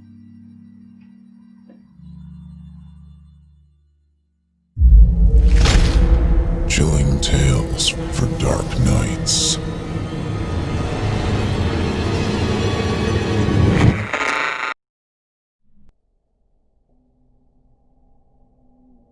Last day, Lieutenant Foster said. By 1300, we'll be done with this shit. Staff Sergeant Perez nodded, still staring out over the horizon from his chair atop the parking garage. Seagulls flew near the shoreline, their incessant cries echoing through the humid morning air. The sun was just starting to make an appearance, peeking over the bay and turning its choppy waves to gold. Perez stood and fished his cigarettes out of his multi-purpose pouch hanging from his ballistic vest. He placed one between his lips and lit the tip. The lighter's flame cast an orange light across his stubbled face. He inhaled the smoke with a grimace. Jesus, these things are stale already. You got coffee, sir? He said, pointing to the lieutenant's canteen. Foster pulled his canteen from its pouch and handed it over. We're out of the fresh stuff, MRE ready mix only, but it's still warm at least. Is that last train still running on time? Perez said, unscrewing the cap. He drank deeply. Yeah, Foster said, his dark skin slick with the humidity coming in from the bay. We should be seeing it soon. Last head count was 117, which brings us to 3,011 civilians. Even with our platoon on board, that's still plenty of room left on the ship, Perez said. We have time, if we wait. Foster shook his head. We've been over this, Sergeant. The evac order was given to the Gulf Coast 3 weeks ago, and only these few thousand have been found across the rendezvous points. You know as well as I do we can be overrun at any time. We've got to get these people to the settlement. Perez took a drag from his cigarette, then let the smoke pour from his nostrils. We haven't heard from Houston in 2 days. Are we even sure it's safe? Not sure of anything, Foster admitted. What's left of First Cav has a perimeter set up. There's food and clean water. We've got enough MREs here to last for 2 more days, just enough for the trip. We may have some time, but the window is getting smaller by the minute. It just feels like we're abandoning them. I know. Foster gestured over the edge, pointing to the people assembled in the center square. But these people are here now. Perez looked down at the evacuees. The square was a small village of white FEMA-issued tents, acquired when there was a FEMA. It had been a reserved and sober couple of weeks, but today the crowd seemed livelier. A group of children kicked a soccer ball around. Others played tag between the tents. Their parents watched with cautious optimism. Perez worried about the orphans the most. He'd seen a young boy no older than 7 drawing on the sidewalk with chalk dug up from God knows where. His drawing was mostly gray and depicted an unholy mashup of features. A sleek, eyeless head above short forelimbs, and a segmented body leading to insectile legs. The legs were almost the same size as the rest of the body combined. The boy had scribbled red strokes and dots all around the thing's mouth. And Perez had walked away, his thoughts bleak. Thank God and Mother Mary, they'd all be on the ship soon and safely away from here. At least that was the hope. The ship was a cruise liner, barely stocked and undermanned, but operational. It had arrived at the port 2 days ago, and the captain had agreed to wait for the last trainload of survivors. His crew had grumbled, but he understood their feelings. Every minute spent docked was dangerous. He turned back to Lieutenant Foster. You're right, sir. I'll let it go. If you didn't bring these things up, then I chose the wrong person to replace First Sergeant Collins. You're a good NCO, Perez, a good man. Your heart is in the right place. I just need your head to be in the right place first. Not only do we have 3,000 civvies depending on us, but we've got 27 soldiers down here as well. 28, sir, Perez corrected. Foster lowered his eyes. Specialist Stewart died last night. His wound went septic, and it was so close to his heart. God damn it, Perez said. 2 tours in Afghanistan, only to die in a cruise ship terminal in Alabama. None of this shit makes sense, LT. Did you know him well? Perez flicked his cigarette over the railing. Yeah, he was a good one. Been with 3rd ID ever since he left basic training. Dog-faced to the end. Best machine gunner we had. Wife and 2 kids back at Fort Stewart. God knows if they're still alive since we fell back. I'm sorry, Foster said. I wish I'd known him better. Yeah, me too. Come on, let's get back downstairs. The train will be here soon. Footsteps echoed up the ramp, followed closely by Specialist Holland. He stopped suddenly in front of them, red-faced and out of breath. Sir, Sergeant Perez, he said between breaths. We spotted a carrier, still loaded with unhatched jumpers, about 2 miles out. It's going for the train. A piercing squeal split the sky, the unmistakable sound of a train's wheels grinding to a halt. The 3 men looked to one another in the sudden silence that followed. Sergeant Perez closed his eyes. He counted the seconds, visualizing them passing behind his eyelids. He didn't even make it to 10. There was a hollow boom, then the shriek and crunch of metal on metal. He opened his eyes. Holland, he said, and put his hand on the man's shoulder. Get your squad and get them loaded into the LMTV. The truck is still in op, Sergeant. Holland said. Shit. Fine. Get the Humvee. You'll drive him. Get Reese, Quinn, and Coleman. Tell Coleman he's up top on the gun. Holland nodded, then turned and ran. Our window has closed, Sergeant, Lieutenant Foster said. I'm ordering everyone on the ship. Do what you think is best, sir. Perez stared at the growing cloud of dust and smoke in the distance. I'm going with them. Excuse me? Best case scenario, we neutralize the threat. Escort the column of civilians back here on foot. Everybody gets out. Worst case, my squad doesn't make it back. Either way, I'm not leaving over 100 people to die out there when I have a chance to save them. Foster glared at him. You would be disobeying a direct order. Then don't make me have to, LT. Perez said. Give us a chance. If you don't see us by the time everyone is here on the ship, raise anchor and go. Agreed? Foster grimaced. Agreed. Stay safe, Sergeant. I'll hold out as long as I can. Perez went to attention and snapped a quick salute. Foster returned the gesture, and as soon as he dropped his hand, Perez turned on his heel and ran for the ramp. The Humvee was already idling at the gate, Holland at the wheel. Coleman was strapped into the gunner's seat, his hands resting loosely on each side of the machine gun. Perez called out to him. Are you ready, Coleman? Coleman smiled brightly. You kidding, Sergeant? Bring those jumping bitches on. Perez laughed despite the situation. Good man, he said, and swung into the passenger seat. Holland, get us moving. The Humvee shot forward, its tires squealing on the pavement. Perez turned to the rear, facing the soldiers sitting on each side of Coleman's hanging legs. I'm ready, Sergeant, Specialist Quinn said. Perez nodded, proud of the cold professionalism in her voice. She was originally their commo soldier, fixing computers and occasionally manning the radio. But after their last two skirmishes, she had proven herself to be much more than their resident techie. Perez had promoted her as soon as they arrived at the ports, pinning the specialist rank on her himself. In the other seat, Private First Class Reese looked like death itself, his face pale and drawn, his eyes focused on the world outside his window. Reese, Perez said, reaching back and tapping his knee. Eyes up. He did as he was told, his watery eyes threatening to spill tears over his cheeks. Listen up, soldier, Perez said. We don't have time for tears. Reese swallowed hard and nodded. I'm sorry, Sergeant. I grew up less than an hour from here. Last I heard, I was hoping. Shit, I don't know what I was hoping. It's possible he had family on that train, Sergeant, Quinn interrupted. His father, at least. Maybe more. When Reese last heard from him, they were heading for a station along the evac route. God damn it, Perez said. Why in the hell hadn't someone told him? I'm sorry, Reese. If I had known, I would have never told you to come. Reese shook his head. Ain't nothing to be sorry for. I'm glad I'm here. It beats waiting back there, you know? At least out there I'll know. One way or the other. Understood, Perez said. But you've got to get your head in the game quick like. We've got about 2 minutes before we see what we're up against.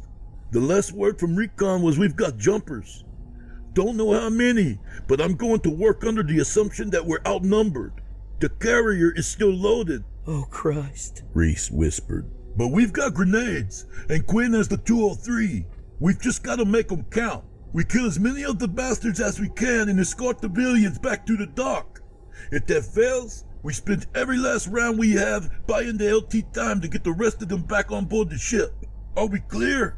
They both nodded, and Perez turned to face forward. Holland jerked the wheel to the left, hopping the Humvee over a curb.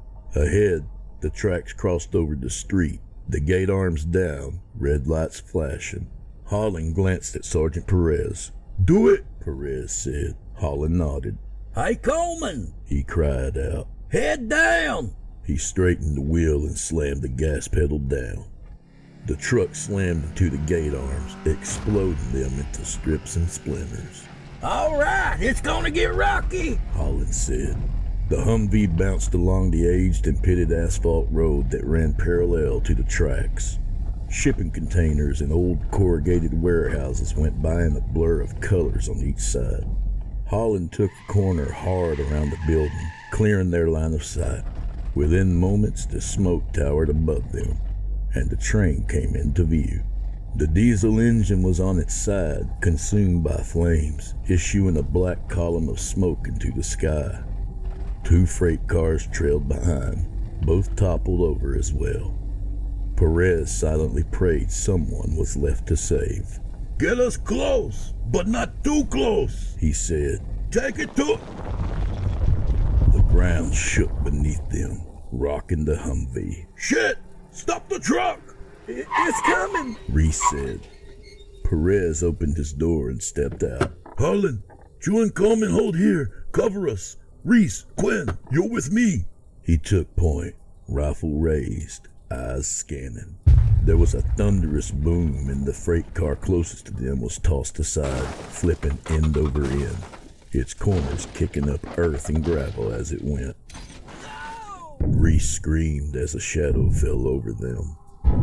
The carrier rose before them, its knobbed carapace pulsing as its forelimbs rose into the sky. It stood on its 4 hind legs, easily 3 times as tall as the engine, its mandibles spread wide, and its piercing shriek tore through the column of black smoke. Perez's eardrum shook as he gave the order. Engage! Engage! He cried. Kill it before it sheds! Coleman opened fire, his machine gun thumping from the roof of the Humvee. The carrier covered its face with its claw as nictitating membrane slid over its mud-colored eyes. Perez moved slowly to the right, choosing his shots carefully, trying to dig into the soft connective tissue beneath its head. The magazine in his M4 held the last of his armor-piercing rounds, and every shot had to count. Quinn! He screamed over the noise. Get a grenade under it! She dropped to one knee and took aim, barely hesitating before pulling the trigger. The high-X round shot forward with a muted thump. The shot went wide, exploding in front of one of its legs, shattering the chitin there and sending the beast lumbering to one side. Again! Perez cried. Quinn slid open the underbarrel launcher and thumbed another round in. The carrier slammed its claw into the ground and drug itself forward, attempting to stand. No, not to stand, to close the gap between them. Quinn! Adjust fire to the carapace! It's gonna shed! Adjust fire! But it was too late.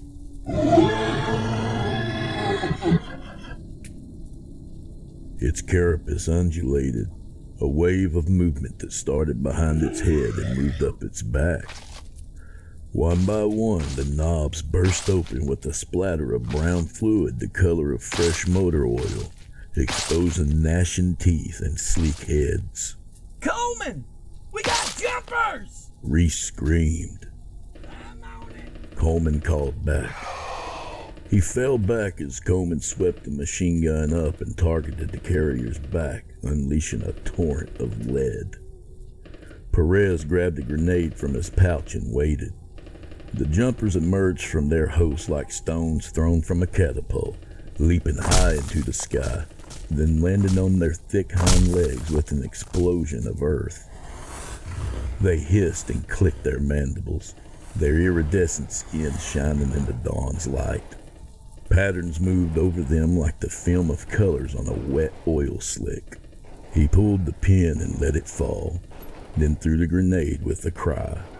It bounced twice and exploded in the thick of the jumpers. Shrapnel tore through a few of them, briefly staining the air above with an almond-colored haze. More fell over from the concussive force, landing in slick piles. The telltale sound of Quinn's grenade launcher came again, and more jumpers were torn to pieces. Perez lobbed another grenade into the throng of shimmering flesh.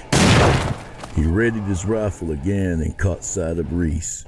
He wasn't firing, just looking from the jumpers to the train cars and back again. Reese! He cried. We fight first! I'm sorry. Reese said, and ran for the cars. God damn it, Reese! He said, turning to Holland. Holland, cover me! Holland lifted his weapon from the hood of the Humvee and ran to their flank, spraying automatic fire as he went. Perez sprinted after Reese, gravel crunching beneath his feet. The train car had landed upside down, revealing a gaping hole in its side. The metal had been peeled back into a blossom of steel, blood dripping from its petals. Reese peered inside, then backed away screaming, a guttural wail of grief.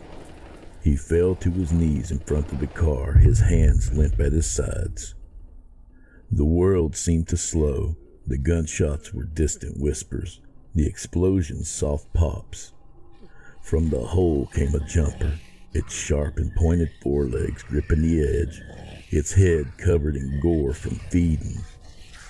Reese didn't even have the chance to scream again before it leapt, a black blur flying at him, driving the man into the dirt. Perez brought his rifle up to fire, trying to find an opening between the thing and Reese. It rose and slammed its claws into Reese's chest. The sound of the ceramic armor plate cracking seemed louder than the gunshots. Perez fired, squeezing the trigger 3 times in quick succession. The jumper bucked with the impact, its claws coming loose and slinging Reese's blood into the air. Perez knelt and grabbed the pull ring of Reese's body armor. Come on, Reese, He said, dragging the soldier. we got to go. Reese retched, spitting blood down his chin. All dead in there, Sergeant. Nothing left but meat. Jumpers were coming faster than Holland could mow them down. Perez lowered Reese and took aim. He turned the rifle selector switch to auto with a well-practiced flick of his finger, then held down the trigger. The rifle kicked, its barrel rising, but Perez held it steady as jumpers fell before him. The magazine clicked empty. Quinn, get on the radio. He said, releasing the mag and slapping a fresh one into the receiver. Tell LT there's no survivors, and we got to get the fuck out of here. She rushed to the Humvee without hesitation and jumped through the door. He looked down to Reese. The boy was too pale, his color draining out of him with his life. There was no way back from this. No surgeons or medics equipped to handle it. Blood filled his lungs as he lay panting in the dirt. It's okay, Sergeant. Let me go. I'm good.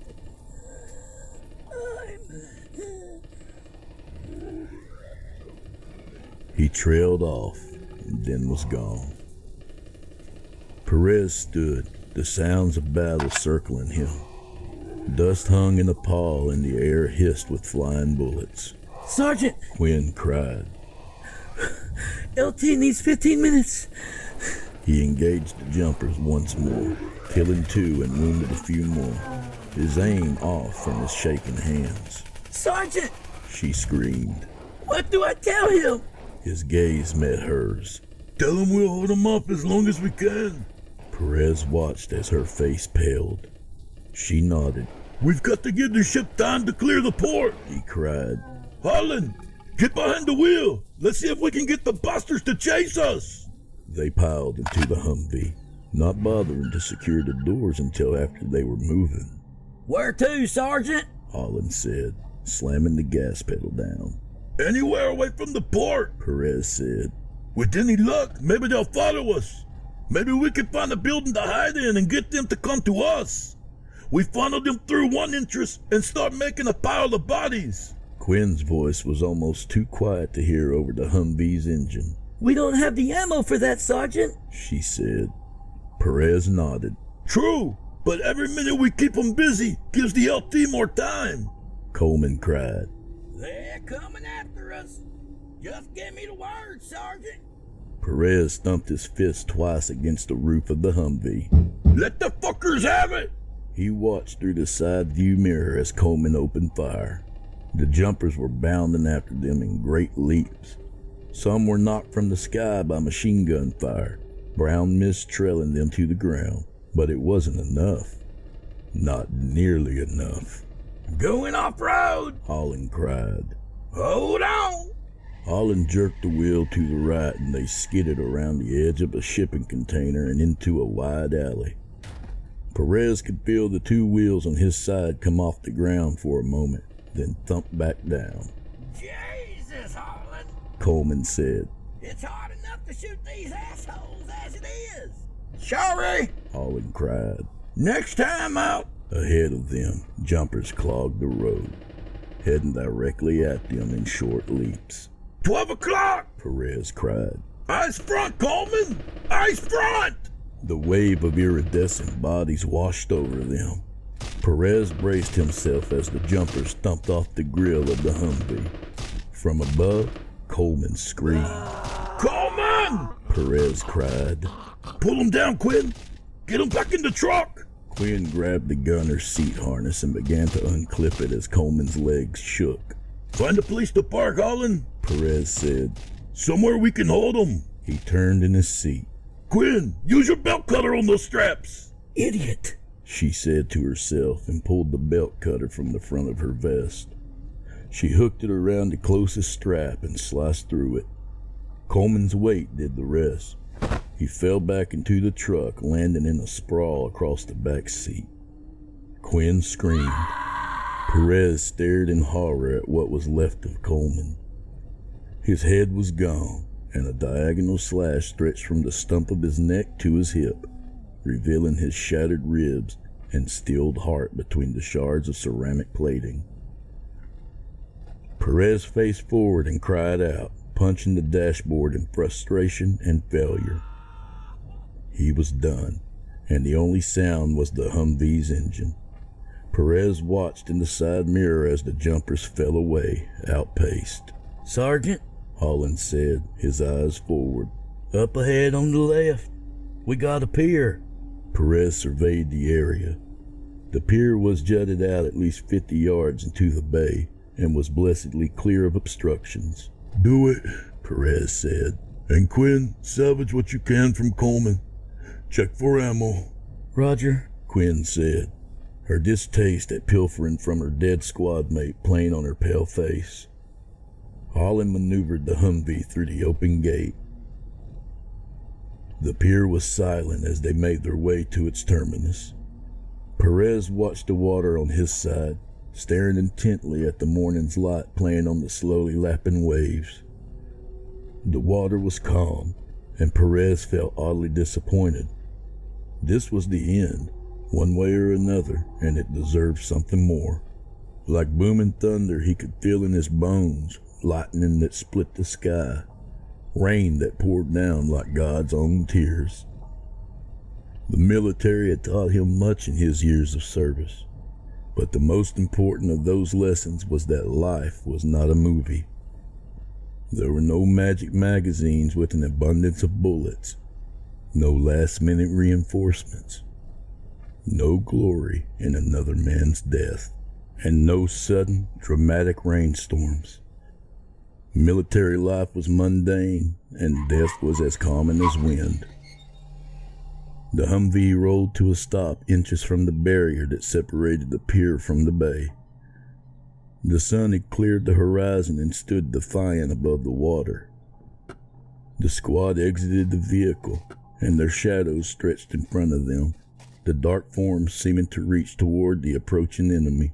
Weapons check, Perez said, and they went to work.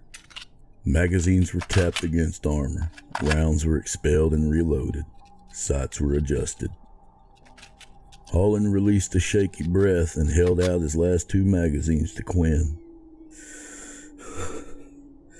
Take 'em, he said. There's still a box of ammo for the 240 in the truck. I'm going to go up top and man the gun. Quinn raised an eyebrow at him. And what will you use when you're out? She took one of the mags. Keep the other, you know, just in case. Holland nodded. slipping the mag back into its pouch and trotting back to the truck. Sergeant, Quinn said. if this shit goes south... I know, Quinn, Perez said. It's been an honor. I'm glad to be your NCO. He looked to Holland. Both of you. We've dealt with shit that none of us signed up for, but you've made me proud. Quinn's eyes shimmered with tears, and Perez was surprised to find his vision was prismed as well. How long had it been since he cried? 4 years? 5? 5, he decided. The day his ex-wife had taken his kids and moved across the country. But Perez stayed. He had his orders, his goddamn orders. The thought of his kids brought him back to reality. He put one arm around Quinn's shoulders and squeezed. These were his kids now, these young women and men in his charge, and there were only 2 left. The sound of a horn blared and rolled across the shining bay. Perez and Quinn turned in unison. The cruise ship sailed by in the distance, its red stacks high in the salty air, its bow cutting through the emerald waters. It was too far away to make out details, but Perez could see a lone figure standing near the stern. Perez went to attention and raised his hand in a sharp salute. He couldn't be sure, but it looked like the figure saluted in return, and that was enough. Sergeant, Holland yelled. we've got tangos. Staff Sergeant Perez turned away from the water, from the ship, from safety sailing away at 20 knots per hour. He took a kneeling firing position, his finger resting on the trigger. Quinn did the same, kneeling beside him and readying her weapon. This is what it's about, he thought. Not the bullshit wars of the past. No money, no oil or resources, just making a stand. Right versus wrong, death versus survival. There would be no songs of their sacrifice, and he was fine with that. All the work, the stress, the blood, the time away from family, even losing family. This was why, so other families could have a chance.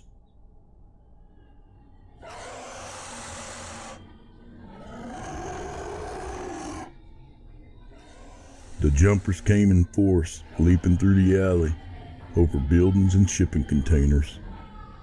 From somewhere close came the shriek of an approaching carrier, hauling pustules ready to burst with more of its spawn. Perez didn't hesitate. Squad, He cried. open fire!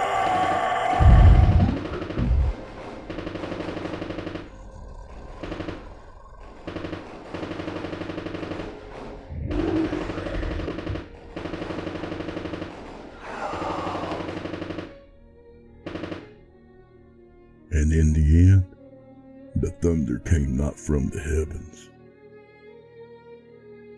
but from their guns.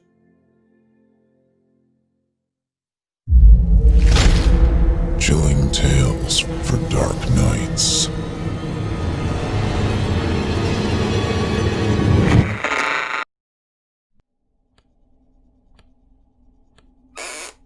Is this thing on?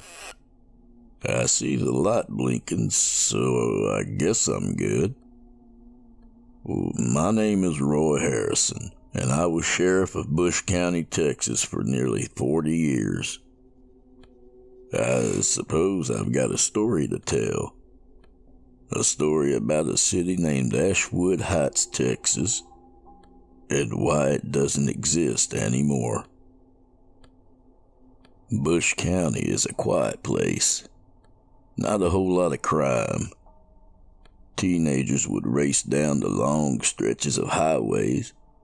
Sometimes one would flip a car and get themselves killed. And you'd have their parents placing a wreath on the road the next day. I saw too many of those wreaths in my time, sitting out in the sun fading, being bleached by the light and scoured by the wind. And of course you had your domestic disturbances, Everywhere's got 'em, especially during the summer, when the heat settles over the county and the wind feels like somebody blowing a hairdryer right in your face. The heat does things to a man. Turns 'em mean. Women too. If a cheating man was gonna meet his end by his wife's hand, well, you could bet money it'd be done during the summer. But when the weather turned cool and the wind brought the chill with it, things always seemed to calm down, you know.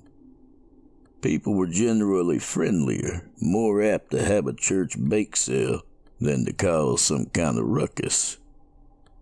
Kids ran around outside, footballs were thrown in damn near every yard. Fire pits shined in backyards as neighbors got together and tossed a few back on the weekends. I'm not a superstitious man, nor do I prescribe to astrology, seances, or any other kind of horse shit.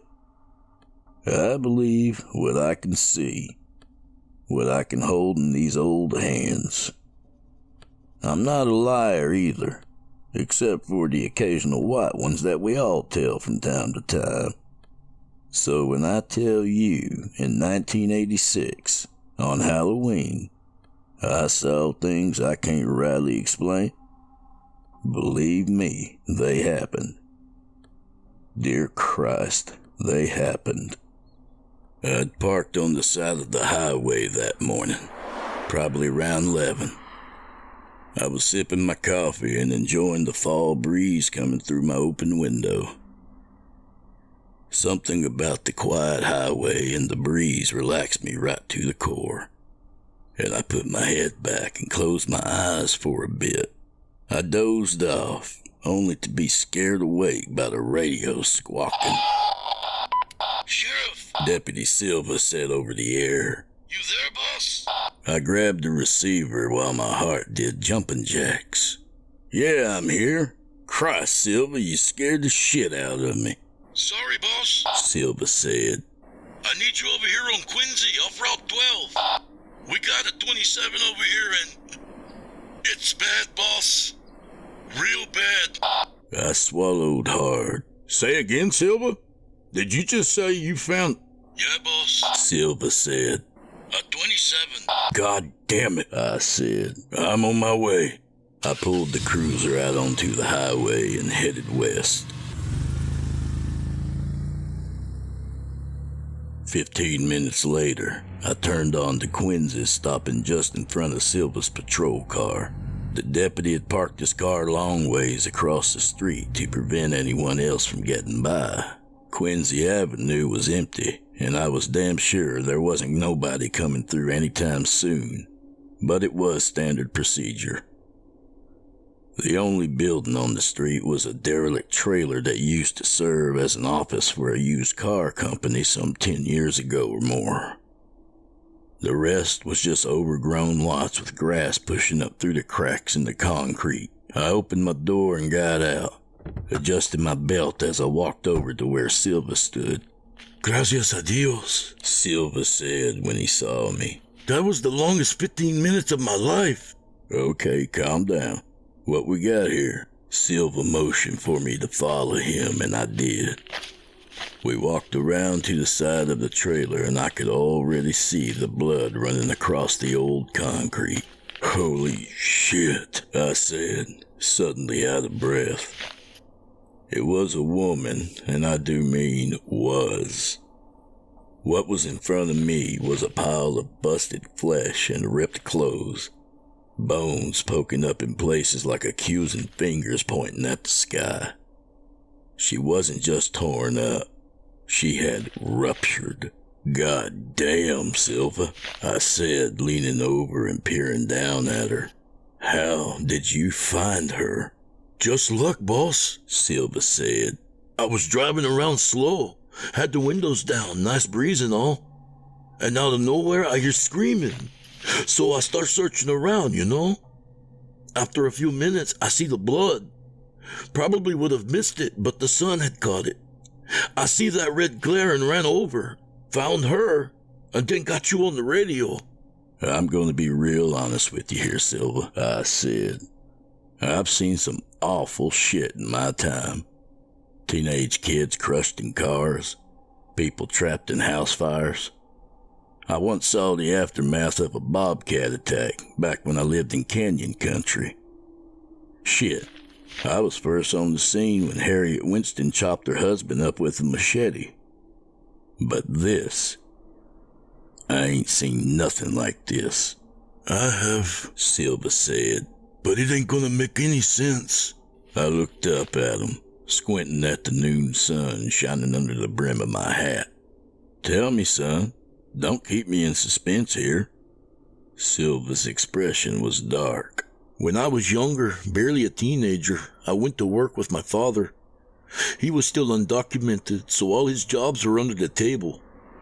It was summertime. I was out of school, and me mama wanted me out of the house. Didn't want me being lazy all summer, but I really think she didn't want me hanging around the other neighborhood kids. It wasn't a very good neighborhood. I was born here, legal, and she wanted me to be something, you know? I nodded.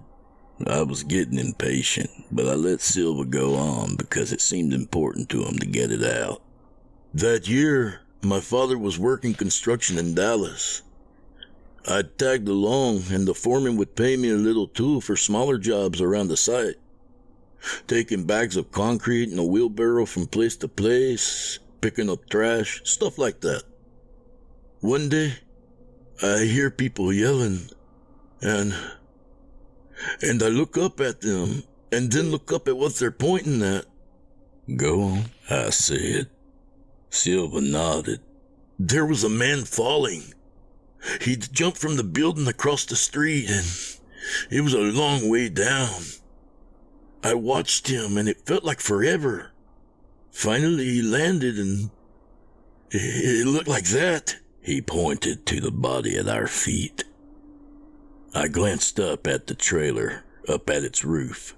Well, that ain't no more than 9 or 10 feet, and not even a tree within 100 yards of here. I know, Silva said. I told you it wasn't gonna make any sense. I stood and brushed the dirt off one knee. Nothing here does. Go get His Highness the medical examiner on the horn. And if he gives you any lip, let me know. And get some of the other guys out here to get pictures. We're gonna be a while. Thank God it's cool out today. I walked back to my cruiser and sat down inside and reclined the seat back. The paperwork could wait. I just needed a few minutes to not think about the woman on the concrete. And truth be told, I needed my nap. Sometime later, I woke to Silva knocking on the roof of the cruiser. Emmy is here, boss, he said, pointing his thumb over his shoulder. All right, let me deal with the bastard, I said. I walked back over to the scene. Silva had put up some cones and yellow tape. Another deputy, Smith I think, was circling the body and snapping pictures. I took a tall step over the tape and approached the body. Don Lester was an unpleasant man, and we had a long history of butting heads that don't have nothing to do with this story. Let's just say that he didn't like me, and I couldn't stand his ass. Don? Sheriff Harrison, he said. Did you enjoy your nap? I know how much men your age need their rest. I wanted to remind him that we were the same damn age, but I held my tongue. If Don got his feelings hurt, he'd button up and make me wait on his damn report to get any info. Yes, I said with a smile. I did. You have any ideas what went on here? Don wrinkled his nose, and his eyebrows did that thing I hate, where they'd bunch together and form one long line of wiry hair. Ideas that could feasibly happen here? No. But if I were you, I would work under the assumption that it was a hit and run by a steamroller. Only, that isn't right either, because she's only flat on one side. Honestly, any other day if Don had told me he didn't have a clue what was going on with the body, I'd feel giddy at the thought of busting his chops. But not that day. Okay, I said evenly. Is there anything you can tell me about her? He reached over with one gloved hand and picked up what remained of one of her arms. Got a tattoo here. Could help in identifying her. Some kind of design with an arrow pointing. Oh, shit, Silva said. I hadn't even heard him walk up behind me. That's Emily Palmer. She lives like 2 streets over from me in Ashwood Heights. Folks call her Emmy. You know her well? I asked. Yeah, boss, he said. And you know her too. She's Wayne Palmer's wife. Remember in the summer we had to ride over there for a domestic disturbance? Wayne's a wife beater? Don asked. I shook my head. Nope. We had to stop her from hitting him. Don chuckled. What? I asked. You think domestic violence is funny? No, he said. It's just... Information be damned. I'd had enough of the prick already. I'm going to talk to Wayne, I said, turning to leave. Silva, stick around till this asshole is finished being useless. Now wait a damn minute. Don started, but I wasn't listening anymore. I got in my cruiser and headed for Ashwood Heights, preparing myself for the worst part of my job. But by the time I pulled up to the Palmer residence, it was getting close to 5 already. The surrounding neighborhood was all done up for Halloween. Scarecrows on porches, plastic skeletons hanging from nooses and swinging in the breeze. Cotton was spread thin across bushes, with fat rubber spiders lying in wait across the makeshift webbing. And the strangest house by a damn mile was the Palmers'. The house had 2 windows that faced the street, and each had been boarded up with plywood. They'd been painted with a coat of orange so dark it was nearly red. And on top of that, someone had painted long black masks. I hadn't seen anything like it in my life. The design was intricate, symbols and lines all flowing together like shit, I don't know. It's as hard to remember now as it was to look at then. All those lines, intersecting patterns, like that fancy writing on wedding invites. Calligraphy, that's it. Looked like calligraphy, done in a made-up language, painted on masks by a goddamn psycho.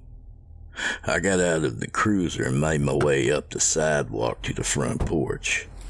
Dead leaves crackling beneath my feet. Nearly jumped out of my skin when the door swung open just as I was about to knock. Wayne Palmer stood there in the doorway, his face pale, one hand still on the doorknob. Sheriff, thank God. Is this about Emmy? She left last night and I haven't seen her since. When I heard your car, I was hoping it was her. Mr. Palmer. Please, call me Wayne. Wayne. Could I come inside? Wayne's hopeful expression collapsed. Oh no, please. There wasn't going to be an easy way to say it. There never was. Wayne, I said softly, we believe we found Emmy on Quincy Avenue. She's gone. He shook his head sharply. No, can't be. Deputy Silva recognized the tattoo on her arm. Now you, of course, have the final say in identifying her. But yeah, Wayne, I'm sorry, but I'm pretty damn sure it's her. You don't get it, Wayne said, a silent tear rolling down his face, tracing the line of his cheek. If Emmy's gone, then it's over. It's all over. She went too soon. I nodded. She did, Wayne. She sure as hell did. Is there anything I can do? Maybe call somebody for you? Any relatives that can, help? Wayne shook his head again, his eyes vacant. They're all dead now. Okay then. Well, I'll call you as soon as we get her ready for you to identify. Once again, I'm sorry for your loss. Truly. I can make this right, Sheriff, he said. If I hurry. I'm sure I looked puzzled. What else would I have looked like? He wasn't making any sense, but grief does strange things, so I just nodded, tipped my hat, and walked back to the cruiser. My ass had barely hit the seat when Silva came over the radio. Boss, you there? I thumbed the button. Yeah, Silva? The cleanup guys are here, and the ME got a better look at her other side. I rubbed my eyes with one hand and pinched the bridge of my nose, readying myself for whatever craziness was about to land in my lap. All right, Silva, tell me. Well, it's kind of hard to describe, because the damn thing's in pieces, but it looks like she was wearing some kind of mask. My gaze immediately landed on the boarded windows on the Palmer's house. Let me take a wild stab in the dark on this one, I said. Orange, maybe red, with black lines and shit drawn all over it. It took a second for Silva to respond. Yeah, that's it. How did you know that? Lucky guess, I said, and sighed. I'll meet you back at the office. We can talk about it there. Okay, sounds good, boss. Let's hope the rest of Halloween happens without any more crazy shit. I started the cruiser's engine. Your lips to God's ears, Silva. Yeah, we hoped. But sometimes, hope don't amount to shit. By the time I pulled into our parking lot, the sun had dipped below the tree line, and the sky was purple in the twilight. I headed for my office, hoping to relax for a damn minute, and was surprised to find Silva already waiting on me, along with Don Lester. Ah, Don, I said, and sat down in my chair. It's so nice to see you again so soon. Listen, Roy, He said, his lips almost fighting his next words. I'm sorry, okay? I shouldn't have laughed. It wasn't funny. Holy shit, I said to Silva. I got a dead woman splattered in the middle of nowhere, and Don Lester just apologized to me. This day is chock full of surprises. I thought at least I'd get a smile from Silva, but his face was stern. Give him a chance, okay, boss? I turned in my chair and faced Don. All right, shoot, I don't know why it happened, Don said.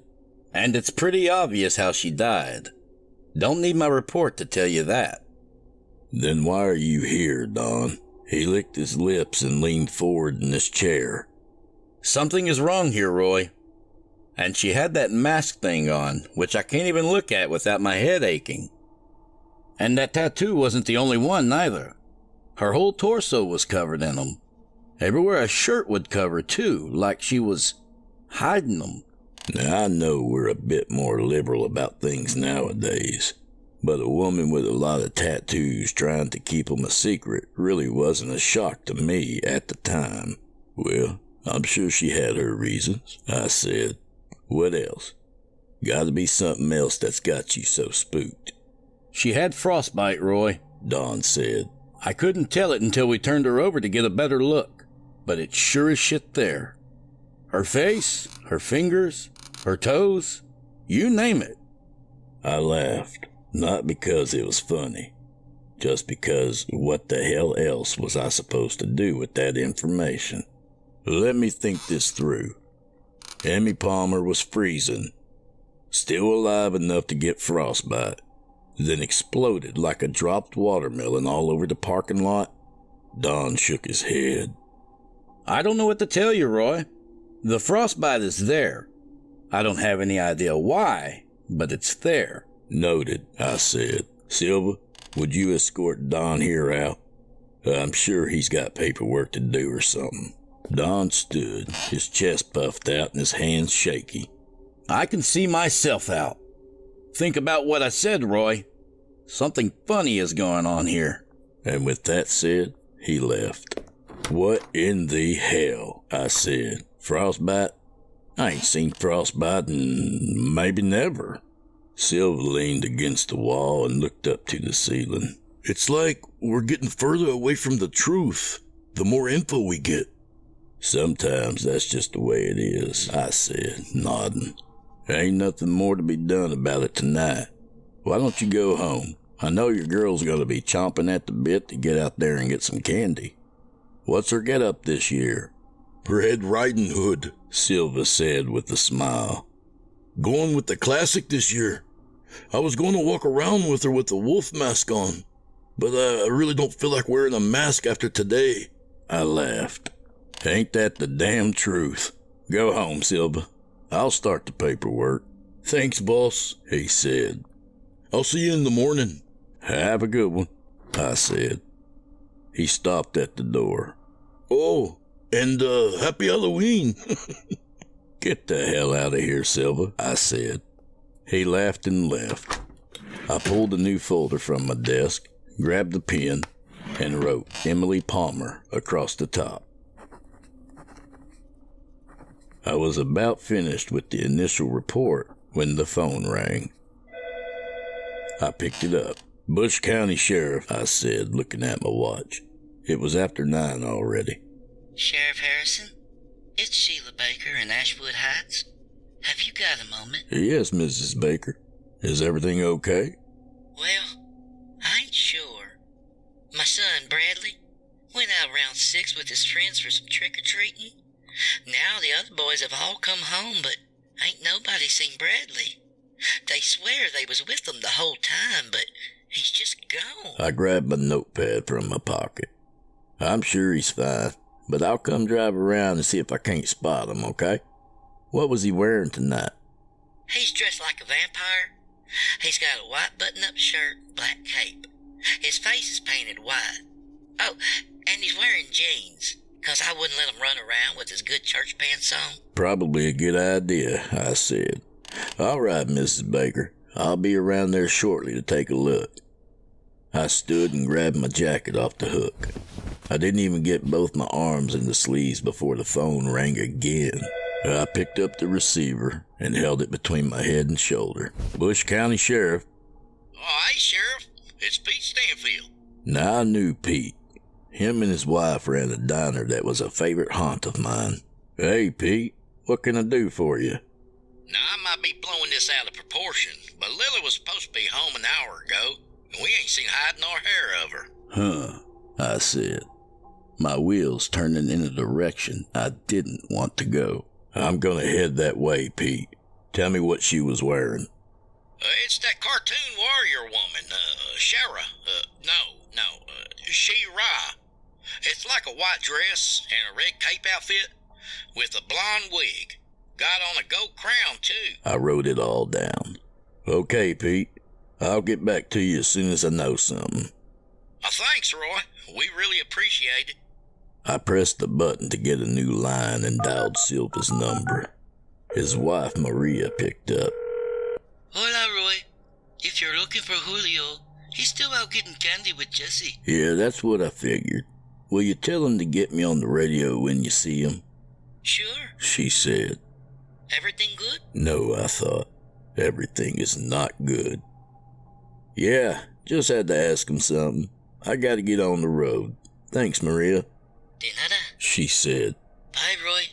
I didn't run out of my office, but I damn sure was doing more than walking.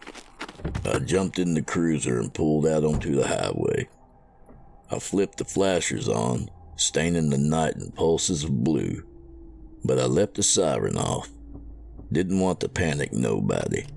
Or maybe I didn't want to panic myself. All these years later, and I still ain't sure which. I made it to Asheville Heights in record time, but slowed down in the city proper, wary of kids still running around the streets. I cruised at a crawl, scanning from side to side, looking for any kids that matched the descriptions their parents had given me. I saw plenty of ghosts, a few witches, some cartoon characters whose names I couldn't tell you then or now, but no She-Ra, and no vampires wearing blue jeans. About 10 minutes into my search, I found Silva, still in uniform, and standing stock still on the sidewalk. Alone. I stopped the cruiser next to him and got out.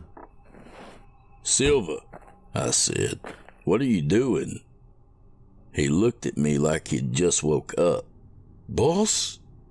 I don't know." "Where's Jesse?" I asked as I walked over to him. He looked down, confused. She was right here." I put a hand on his shoulder. "Julio, wake up, son. I got calls about 2 missing kids, and now you're telling me you don't know where Jesse is." "We were walking," he said, "and we came up to this house and knocked, but I don't know what happened next." I looked up at the house, somehow surprised and unsurprised in equal measure. The black masks painted on the boarded-over windows seemed to look right at me. Some people were stepping down from the porch, all adults, and all confused. "Stay right here, Silva," I said, and approached the group. "Hey, folks," I said. "I'm Sheriff Harrison. Have any of you seen—" "Where's James? James!" The man closest to me suddenly cried out, and then fell silent again, blinking and continuing to trudge to the sidewalk. I turned and yelled for Silva. "Silva, come with me." He continued to stand, swaying with the breeze. "Deputy Silva, that's an order." He shook his head. "Right, boss. I'm with you." We stepped on Palmer's unlit porch, and I thumbed the leather strap from the top of my revolver. Silva looked at me, alarmed, but he followed suit. I knocked twice. "Wayne, it's Sheriff Harrison. Mind coming to the door? I just have a few questions that need answering." The knob turned and the door creaked open.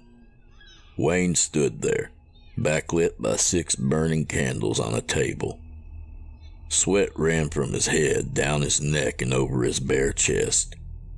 Tattoos covered most of his torso, running from his clavicles down to his navel. "Sheriff," he said weakly, "I was hoping you'd come by later, but that's okay. Everything is okay now." "Wayne?" I said, then hesitated, looking over the whorls and lines drawn into his skin. "We're looking for some missing children. Have you seen any unaccompanied kids around?" Wayne nodded. "Yes, I took 6 in all." I don't know if I can describe what I felt then. Adrenaline flooded my body, and my stomach seemed to fall right through the ground. I drew my revolver. "I'm going to ask you to step back and turn around now, Wayne," I said, trying to sound calm. "Let's go ahead and get your hands behind your back." He did as he was told, turning and placing his hands at the small of his back.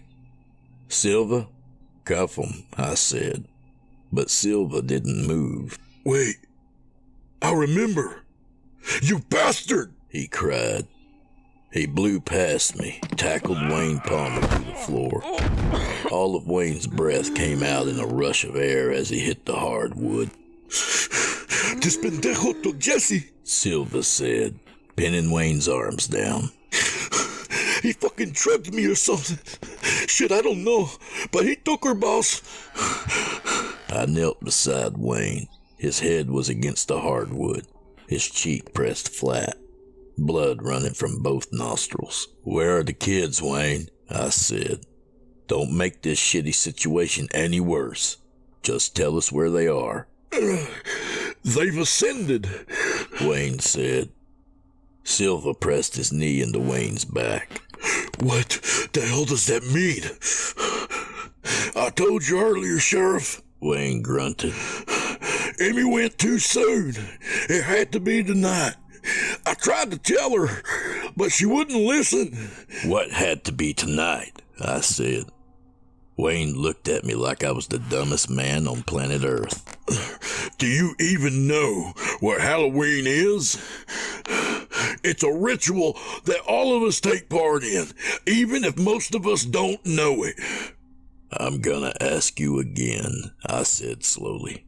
Where are the kids? Every year, millions of people camouflage their children, hide their faces from the vengeful dead that won't rest, Wayne said. And they go door to door, taking offerings to appease them. It's all there if you'd only pay attention. But that isn't the end of it. 6 children, chosen at random, are masked and sent in front of the gates to make offerings. Memories, emotions, feelings, everything the jealous dead have forgotten. You got 3 seconds to stop the bullshit and start making sense, Silva said. Wayne sighed. When the children come back, they'll be the only ones to remember, but not until they're adults. They'll grow up, move away, and become the ritualists themselves in whatever city or town they settle in. Emmy thought she could perform the ritual herself. Give up a lifetime of offerings before the thinning between the worlds began. She didn't want more kids to end up like us, performing the ritual year after year. Centuries of successful rituals should have shown her she was wrong. That's what we were arguing about over the summer when y'all showed up. I tried to convince her, and she went crazy. It doesn't matter now. She's gone. So I finished the work without her. Silva pulled his revolver and shoved the barrel into the bunched skin at the back of Wayne's neck. Silva, I said, put it away. We ain't gonna learn anything if he's dead. I'll stay with him. You search the house. They ain't here, Wayne said. I already told you that. Then where, Wayne? I yelled. Enough of this crap. Tell us where they are. Just be patient, Wayne said. All you have to do is wait. The ritual will end, and the children will come back safe and sound. Just wait until midnight, and this will all be over until next year. Go ahead and search the house, I told Silva. Don't move, asshole, Silva said, and snapped the cuffs over each of Wayne's wrists. He got up and started for the front hall, his hip bumping the small table. The candles wobbled. Their flames wavered, but soon stilled. Careful! Wayne screamed. Don't touch them! Silva looked down at him. What the hell are you talking about? The candles, Wayne said, panic creeping into his voice. They're a sympathetic link to them. It keeps them warm and safe from... I didn't have time to say anything. Don't really know what I would have said anyway. What did I care about the candles? All we were focusing on was finding the kids. Silva leaned over, looked Wayne in the eye, and blew out one of the candles. No! Wayne screamed. Stop! If the ritual fails, the city is gone. Everyone will forget it ever existed. The dead will consume the memories for just a taste of life again. It will all crumble. Where's my daughter? Silva said. Tell me, or I'll blow them all out like it's my goddamn birthday. Please, Wayne pleaded. She will be back, I swear. Just be patient. Silva went down the row of candles, blowing them out one by one. Wayne's lip trembled, and he began to sob. Jesus, Silva, I scowled. That didn't help anything. You think he'll talk now? Wayne said something between sobs. What? I said. I don't understand you. Wayne lifted his tear-streaked face. They are all dead. And you won't even have a memory of them to mourn. Outside, someone screamed. I jumped to my feet and headed for the door, Silva following on my heels. People had come out of their homes and were looking around to each other.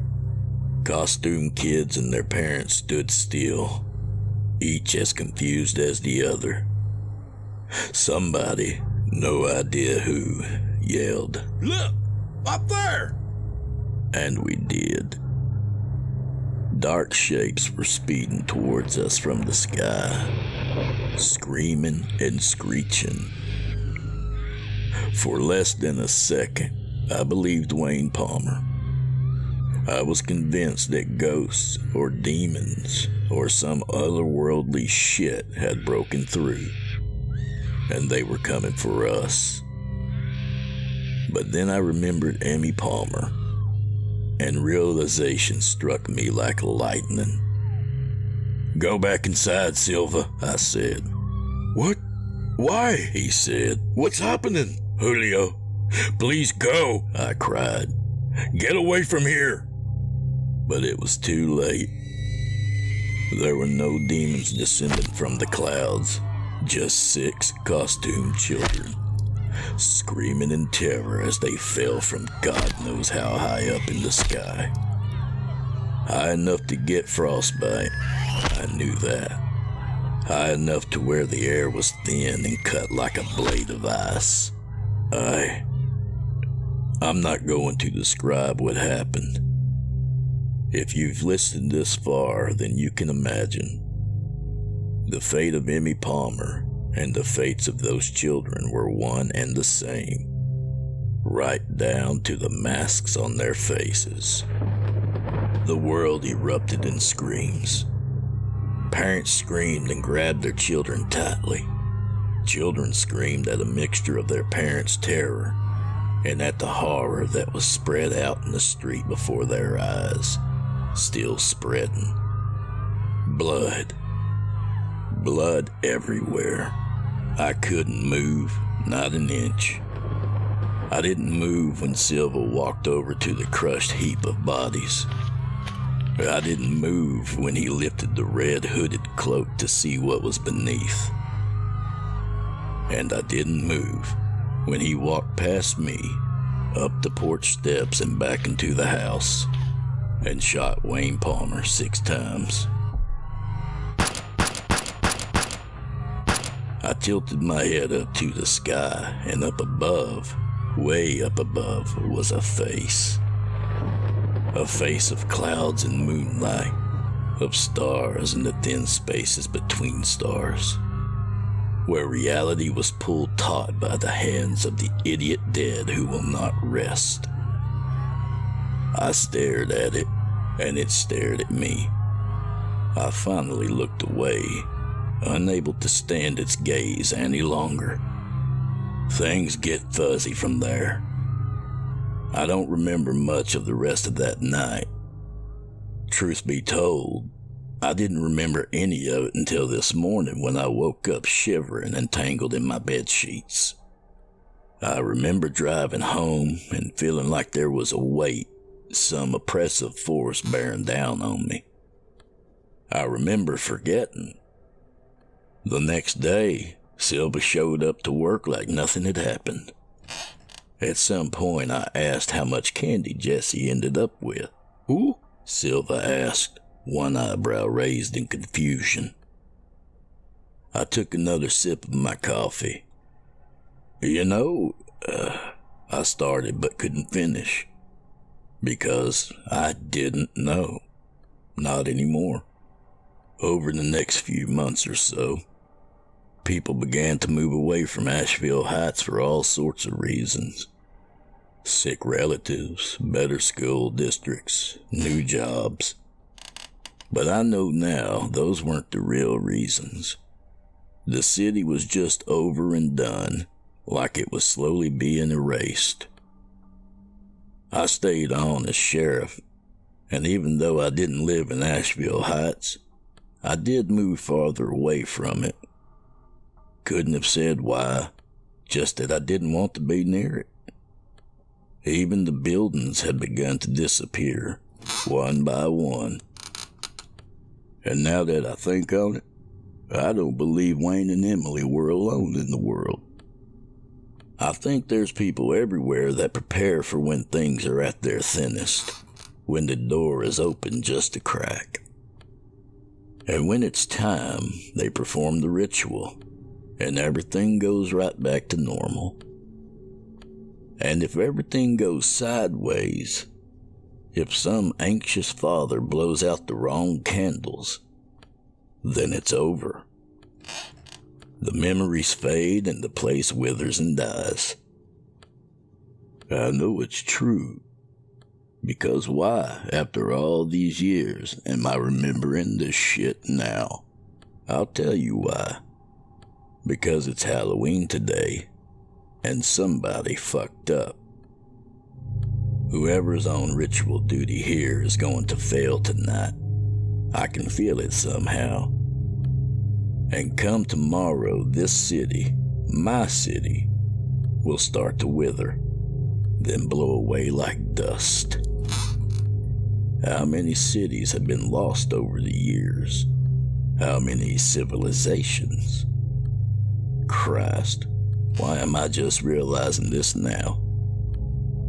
'Cause I needed to tell the story first? Did I have to remind myself? I don't know. But I've got about 5 hours to figure out who's in charge of this city's ritual, if they're still alive. I need to know what I can do to help.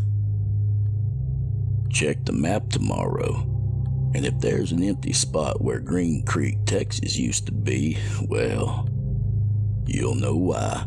But you won't, will you? No one will. We'll just become part of the vast emptiness far above our heads, forgotten and lost between the stars.